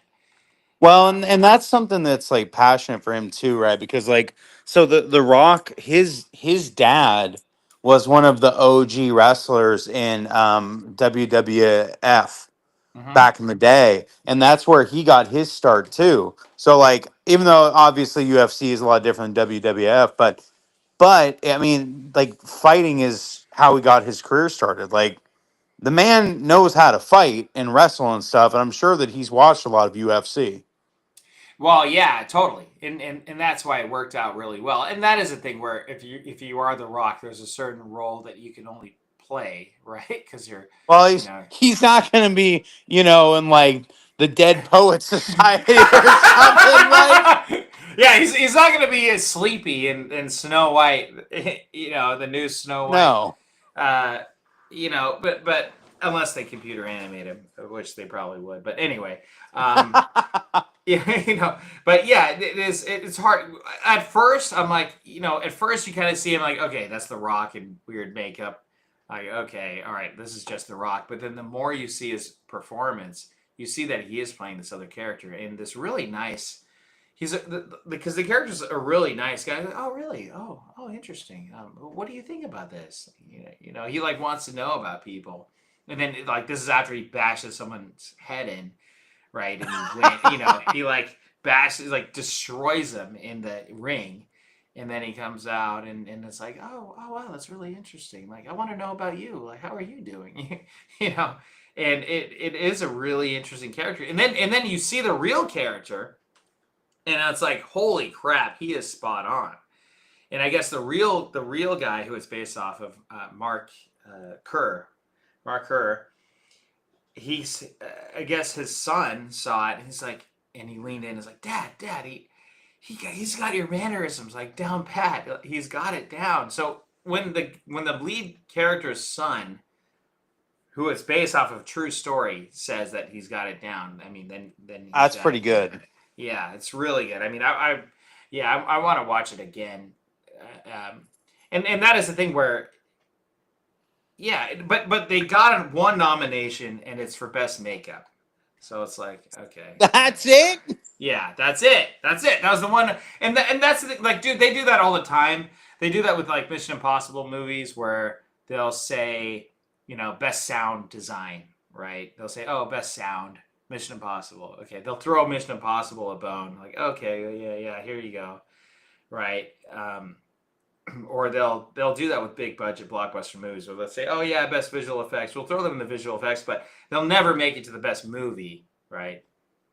Um, Yeah, well, I think you're spot on when you're talking about kind of like they're not like they don't really care about the audience. It's like, because I mean, here's the thing: like, no matter what it is, right? Anything like the Oscars from the beginning is always like a small group of people who basically like kind of make decisions, at least partially in related to like the relationships and kind of optics and stuff. But like the difference is like it's almost like an illusion, right? To a certain degree, is like if they nominate movies that they know will are popular, then everybody is going to be like, well, not everyone, but a lot of people will be like, oh, well, yeah, that deserved the Oscars, and so those guys were spot on for nominating them. But when you don't give a like when it's blatant that you don't really care, right? yeah, Like it's like okay, well, it's just a small group of basically a bunch of like uber rich, like well connected people living in Hollywood. Like, yeah. why do I care what you think is the best? It doesn't matter to me. Yeah, 1,000%, and it becomes something where everyone's patting each other on the back. Oh, you're great. No, you're great. You're awesome. The And I love. South Park smelling your own farts Yes, meme. 100%. Yeah, and that is the thing where it becomes that, and once you see that, it's like, okay, you know, you always want it to be based on merit, like the Olympics, right? You want the fastest runner to win the race, right? Yep. Like, don't you want the and but in the way the Oscars works is well, yeah, you can have the fastest runner, but actually, the lady that was 10th place. I mean, she's been 10th place for 20 years now, so we're gonna give her the gold medal this year. and and you know, and also like she had like a her uncle died when she was 5, and so like that qualifies her to be the best Right. gymnast. And you're like, Yeah. So we're gonna shave 30 seconds off her score. So she actually got a world record because she was, because she was born and her uncle died in the first 5 years of her life. Like, oh wow, yeah, and you're like, it's oh, what does this have to do with quality of movies again? yeah, nothing. Well, and it became a running joke where Leo DiCaprio hadn't won an Oscar for the longest time, and then he'd had like Wolf of Wall Street. He could have won. Maybe he should have won. After that, Titanic. I Titanic, mean, of he course, was he the could. star in Titanic. Yeah, he could have won. He should have won that year. He could have won any of those years, and then they give it to him when he's in The Revenant, which it's a good movie, but it wasn't as popular as a role. It wasn't really as much of a breakout role. I mean, again, it's a good movie, but I'm not like, hey, have you guys seen that one Leo DiCaprio movie? Like, oh yeah, The Revenant. No. No, when you say Leo DiCaprio, I'm thinking like you said, Wolf of Wall Street, Titanic. I'm thinking Shutter Island, right? Like these really big role. I'm still Yeah, blown away when you don't give Leo an Oscar for his starring role in Titanic. Like that's like a I just it brings up one question in my mind, which is who did Leo piss off, right? Like yeah. And actually, I'm curious because the last one, other than Sinners this year, the second most, which was always the first most nominated Oscar movie was Titanic. So I want to see who actually what they won. Okay, so they actually ended up winning. Oh wow. Oh my goodness me. They wait 1, 2. They actually won. Holy crap! They won 12 of their 14 awards that year. Let's see this real quick. This is nuts. So they won Best Picture, Best Visual Effects, Best Sound Mixing, Best Director, Best Film Editing, Best Sound Editing, Best Original Score, Best Costume Design, Best Actress, Best Cinematography, Best Production Design, Best Supporting Actress. The only one they didn't get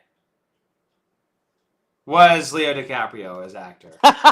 like I said, It's who did like, he piss? Who did he anger?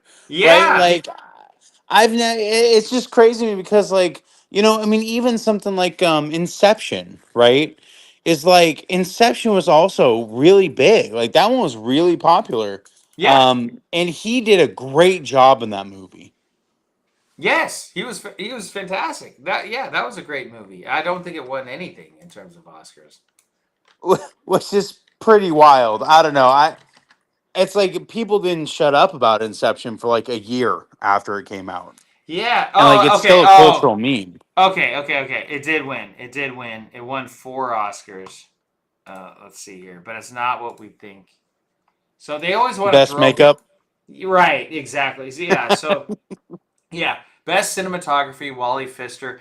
I went to a talk with him one time. That was really interesting.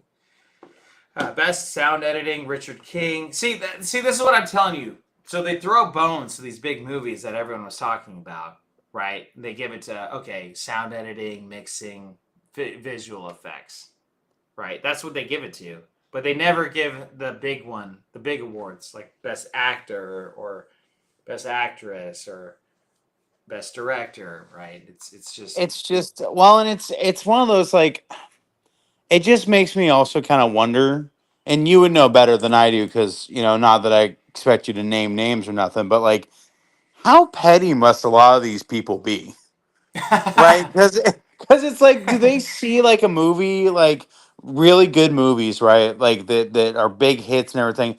Do they see that and go, well, I don't think it's so good. F this dude, F this director and this actor. I'm gonna give them best best fruit snack tray offset. Yeah, right. Yeah, exactly. Yeah. Yeah, it's like yeah, no, we can't give him that yet. We're going to wait 20 more years for him to make another bunch of movies. And then we'll give him some one where he didn't actually deserve it then or he could have wanted a bunch of. Yeah, and that's the thing. It's like there's no real it becomes a political voting thing. There's no real merit base. And one thing that they could improve on is the audience award. If they had a best audience award where people could actually vote for the best movie, that would be cool because that would bring the I don't audience know. in. That'd be kind of dangerous though, because then they'd have to fix it, right? Because they can't lose control of the situation. All right. Well, yeah, no, yeah, I guess You that's a you good can't point. let the peasants decide who's going to outshine this obscure indie film about some 16-year-old girl just coming of age story that was Right, seen by where she's 20,000 people. right where she's racing a snail at the snail state fair. I don't know. The Yeah, it's snail like, Olympic. yeah, exactly. Yeah, no, no, it is interesting. But you learn how it is really pay to play because Netflix and Amazon for the longest time weren't allowed at the Oscars. The Netflix movies weren't allowed to be nominated. Amazon movies weren't allowed to be nominated. Now they're like, oh well, if you put the movie in for 2 weeks, now it could be nominated. Now that's what they do. So Netflix brings a movie out, like the Knives Out movie came out for 2 weeks, and then Amazon puts out movies for 2 weeks just so it could get some Oscar nominations. And then also, oh, Oscar sponsored by Amazon, sponsored by right. So you learn. Oh wow, now they put a lot of skin in the game. They give them a lot of money. Now all these Amazon and Netflix movies are nominated. And if you go to the one on Monday, there were a ton of Netflix and Amazon movies that were nominated. Now all of a sudden, so it was like, uh, it's interesting. And I joked it on Monday, but it might be one day where it's like, hey, we've got this, we've got Warner Brothers, Universal, Netflix, Amazon, McDonald's, Chick-fil-A, Samsung, Apple. So now it's like Apple is nominated for an Oscar. So F1 is an Apple movie. Apple produced that movie, and it's a great movie. I love that movie. Um, right? So it's like, yeah. But I joke. It's like, okay, now we've got Apple in the mix. So okay, so we're gonna get Samsung, um, Google, right? Yeah, McDonald's, Chick-fil-A, Taco Well, Bell. and so I think that, but the funny part is like, have you ever heard that old joke that if all the airports were to shut down, CNN would be out of business? Yes, I have heard that. Yeah, and it's probably I mean, true. it's basically true, right? Like you look at their viewership, and they're about maybe one generation away from basically being out of business, rather just a a terrible YouTube channel that nobody watches. Yeah, Um, enough about this channel, but yeah. No, I'm just but no, not us. We're on the rise, but and that's my point is, it's yeah, like YouTube has functionally, like streaming services and YouTube has functionally replaced like major, um, like old school news and entertainment companies, right? Like TV is like. Do you know anybody under the age of 40 who's like, yeah, I pay, I pay for Comcast. right. Yeah, right. And I watched the advertisements. And right, like I just and it's just and no shame to to the random 1% of people in their 30s that own Comcast or something, Yeah, but they're not watching this, that's for sure. But no, but like, and it's kind of like CNN and a lot of these like MSN and stuff. They're like hate like YouTube because they don't know how to effectively use it, and it's basically like their industry is dying, and they're the competition, right? Um, I wonder if it's gonna basically it's kind of like that with the Oscars. Well, Is like I was just about to say they announced it in I think either 2027 or 2028. It will be exclusively on YouTube. It will be on YouTube. The Oscar. exclusively on YouTube. Yeah. So it'll be streaming on YouTube via I think ABC on YouTube, but anyone can. So because they're like, this is something that I came up with. Any one of us could have come up with 10 years ago, 15 years ago, saying, well, why don't you guys just stream it on YouTube? Then maybe more people would watch it. Maybe people don't have a cable program where they can watch the Oscars, and because they don't even care. But even if they don't care, if you make it the easiest as possible to watch this stream, then you could do it. And that's what they actually finally, I think the 99th or I don't know if it's going to be the 100th or 99th Oscars will be on YouTube. So they Well, are. and it's like I think it's just because they have basically no choice. It's like I think it seems like they've been trying to fight a war that they finally have realized like, oh, the enemy has bashed in the gates and they're literally storming us. Time for us to change tactics, and it's like I don't know. It's one of those like, and I think it really is just, there's probably just not enough fresh blood in the Oscars. And when I say fresh blood, I mean kind of like the mindset, right? Um, Yeah, because it had been the same gatekeepers that have been doing it for the past 30, 40, 50 years, I'm sure. And then now, finally, some of them are maybe dying out or retiring. And they're like, oh, wait a second. What if we were to just put it up on YouTube? What could get us more views now? Right? It's like right? Exactly. that's what is so mind-boggling to me is why would you have any barriers of entry if you want a lot of people to watch? And then they're complaining about it dying, and then they're hiring terrible hosts, and then they're nominating terrible movies. So it's like then they're wondering, oh, how come no one cares and how come no one watches? Oh, I wonder why, guys. I really wonder why. Well, and it's kind of like um, it's like in history because I'm like a big history nerd, right? Is like, well, why did the Western Roman Empire not do anything to save themselves, right? And like the answer is, well, a lot of them did try. It's just they were so not good and so insulated in their own internal squabbles that they did not have the foresight or the willingness to, adapt. Yeah, yeah, right. Or they're too wrapped up in their own worlds at that point, or they were successful in their own right, so it was kind of out of sight, out of mind for them. Yeah, they're not lean and mean and new like Hey Ho Studios. That's right, like Hayhoe Studios movie night, baby, starring Tremain Hayhoe and Uncanny. Right here, your favorite soda can. We're talking about other movies and Ancient our own movies. and ancient Rome. And ancient Rome, of course. Yes.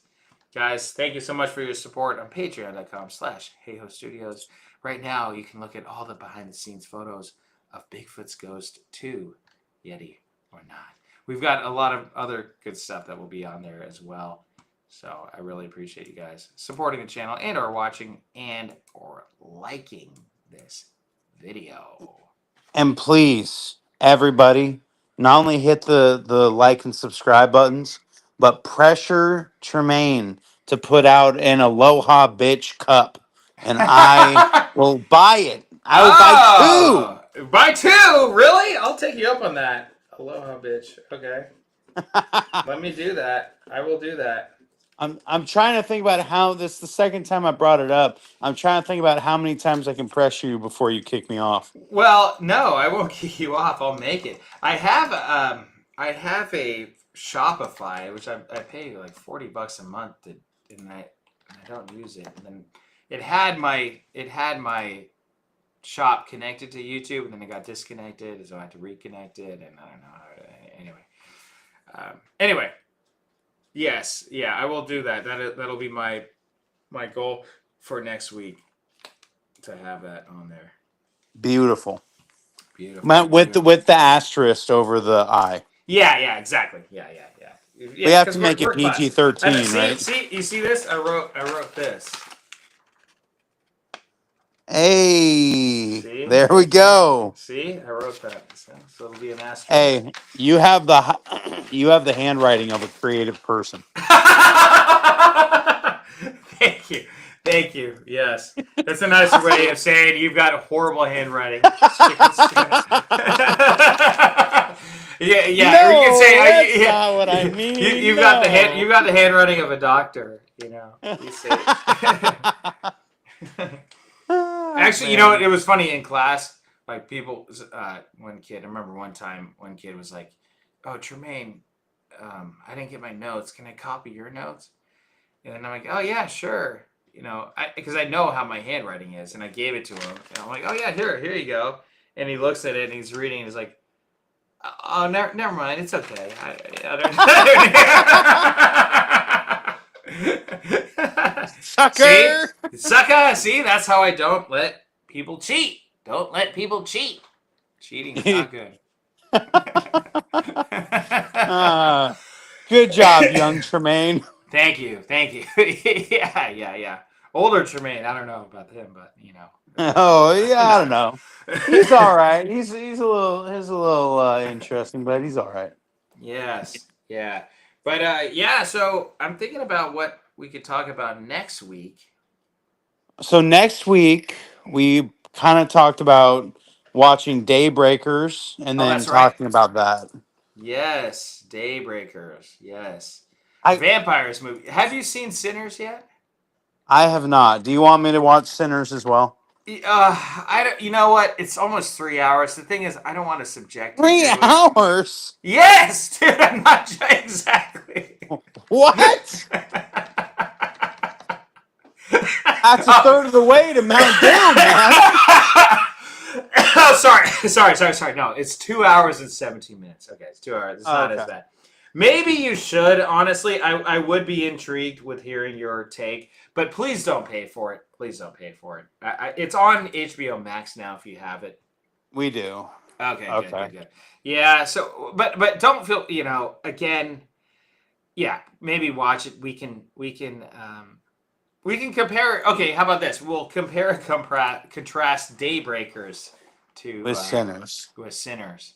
I like That's that. good. And we can talk a little bit more detail because you've kind of told me a little bit about it, but you can only be vague because I haven't seen it yet. So Exactly. Yeah. Yeah. okay. And I'd be interested. Hey, look, 16-time Academy Award nominated film. You might love it. You might love it. Might be your next masterpiece. Hey, You might. can you imagine if I come back next Friday and I'm like, Tremaine, you're my friend. I love you, man, but you have a terrible opinion. This is the best movie I've ever seen. Better than Lord of the Rings. Better than Lord of the Rings, better than any vampire movie. It's the most original one I've ever seen or Well, heard of. well, how many Oscars did Lord of the Rings win, huh? Right. Yeah, Lord of the Rings didn't get 16 nominations. That's for darn sure. That's for doggone sure if you think about it. All right, I have to actually look this up. They won. So the Return of the King all won all 11 awards.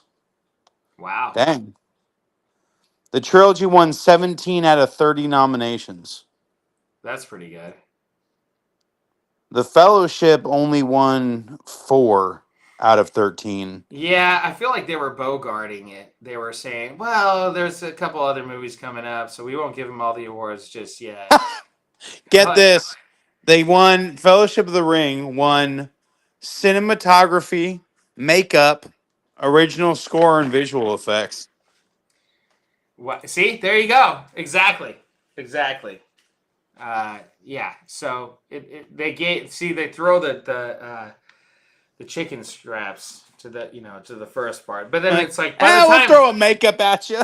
Yeah, I'll throw some. I mean, which it does deserve, honestly. I mean, hey, it did deserve that, Oh, right? yeah. Yeah, it deserves a lot more than that. But I mean, hey, but and then that is the thing. Going back to Smashing Machine, where they're like, well, yeah, we accept that it's an Oscar-worthy nominated film, but we'll just give you the makeup award, The Rock. Go away. you know, it is. But I do feel like he got robbed. I honestly do feel like he got robbed because he gave the best performance that I saw of any movie last year. So 2024 had a few good movies. Because I remember when we were in earlier this month, we were talking about like 2025 movies, right? yes, Um, and I was kind of going through this list with my wife, And I was like, well, we watched this movie, and she's all, that was 24. I was like, what about Oh. this movie? This movie was good, 24. And I'm like, damn, what even came out in 25? Lilo and Stitch live action. Yeah, right. Bone Lake came out in 2024. I'm looking at it right. The Wish Long Legs. That I like that movie a lot. That was Heretic. 24 too, right? Yeah, that's 24. That was a good one. That was Oh, really creepy. the movie that won that year was Emilia Perez. Remember that one? Oh yeah, I watch it every Yeah. week. Oh yeah. Your favorite movie. Amelia Oh Perez. All right. yeah, the greatest film ever. Yeah, no, I Who know. even finds these movies? Gosh, I know. Yeah, Night Bitch. Okay, I don't know about that movie. Okay. Yeah, I mean, I feel like the last couple years have been a little bit slacking, but hopefully 2026 there'll be a lot better movies, namely the Hayhoe Hey, Studios movie hey, that a will be coming studio out. movie coming out, Yes, on July 10th. It'll be and awesome. Bigfoot too. And Bigfoot's Ghost 2, yes, in October. That'll come out in October. But yeah, the first one though should be really good. Bigfoot's Ghost 2 will be really good. So, But besides the vampires, although that may take up most of the time, I would like to put, or I want to throw this idea out at you. What do you think about talking about kind of some like musical composers and musical scores from a handful of movies? Because I was like, I'm a big John Williams fan. oh, of course, yes.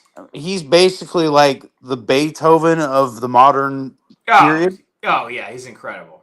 Absolutely. And that is something that, like, so maybe I don't know, maybe we can kind of chew on this over the next week, and maybe we can put it off a little bit longer if we need to, but maybe like talk about some of these really really good movie composers, and kind of like maybe like our favorite moments that we kind of think of from them, Okay, something like that. I like that. I like that. Yeah, I, yeah, definitely. A fun fact: John Williams is the only Oscar winner to lose to himself. what? Yeah, he was nominated twice for an Oscar and for different movies, and then he won. He won, and then he lost the other. That one movie won where he composed, and the other movie didn't win. John that's Williams. that's pretty funny. I know, isn't that funny? It's yeah. So that's a really fun. That's a really fun fact, and I don't know if that will ever happen again. We don't know. Maybe it will at some point, but At some point, maybe, but like he's like a once of a generation kind of composer. So yeah, exactly. Yeah, exactly. So okay. Oh yeah, this is what it was. In a unique feat of the 1978 Oscars, he famously beat himself by winning Best Original Score for Star Wars over his own nominated score for Close Encounters of the Third Kind. Whew. well, there we go. 1978. What a Chad. And I'm so glad that Star Wars won over Close Encounters. I'm just gonna say that. Just in terms of soundtrack wise and all that stuff. Where Oscars today, I feel like Close Encounters would have won and Star Wars wouldn't have won because it's too big. I don't know. You know what I mean? Yeah, no, it would definitely be like an envy thing. I don't know. George Lucas was kind of like a little bit rogue against the system, so he True. might have been able to stick it up, but True. Yeah. No, I like that. Okay. So yeah, we'll talk about vampires and composers. beautiful. Beautiful. Let's start with vampires, and then maybe we can touch base later next week, mid next week, and kind of see how we're going, depending on like work and stuff. Okay. Yeah. Sounds good.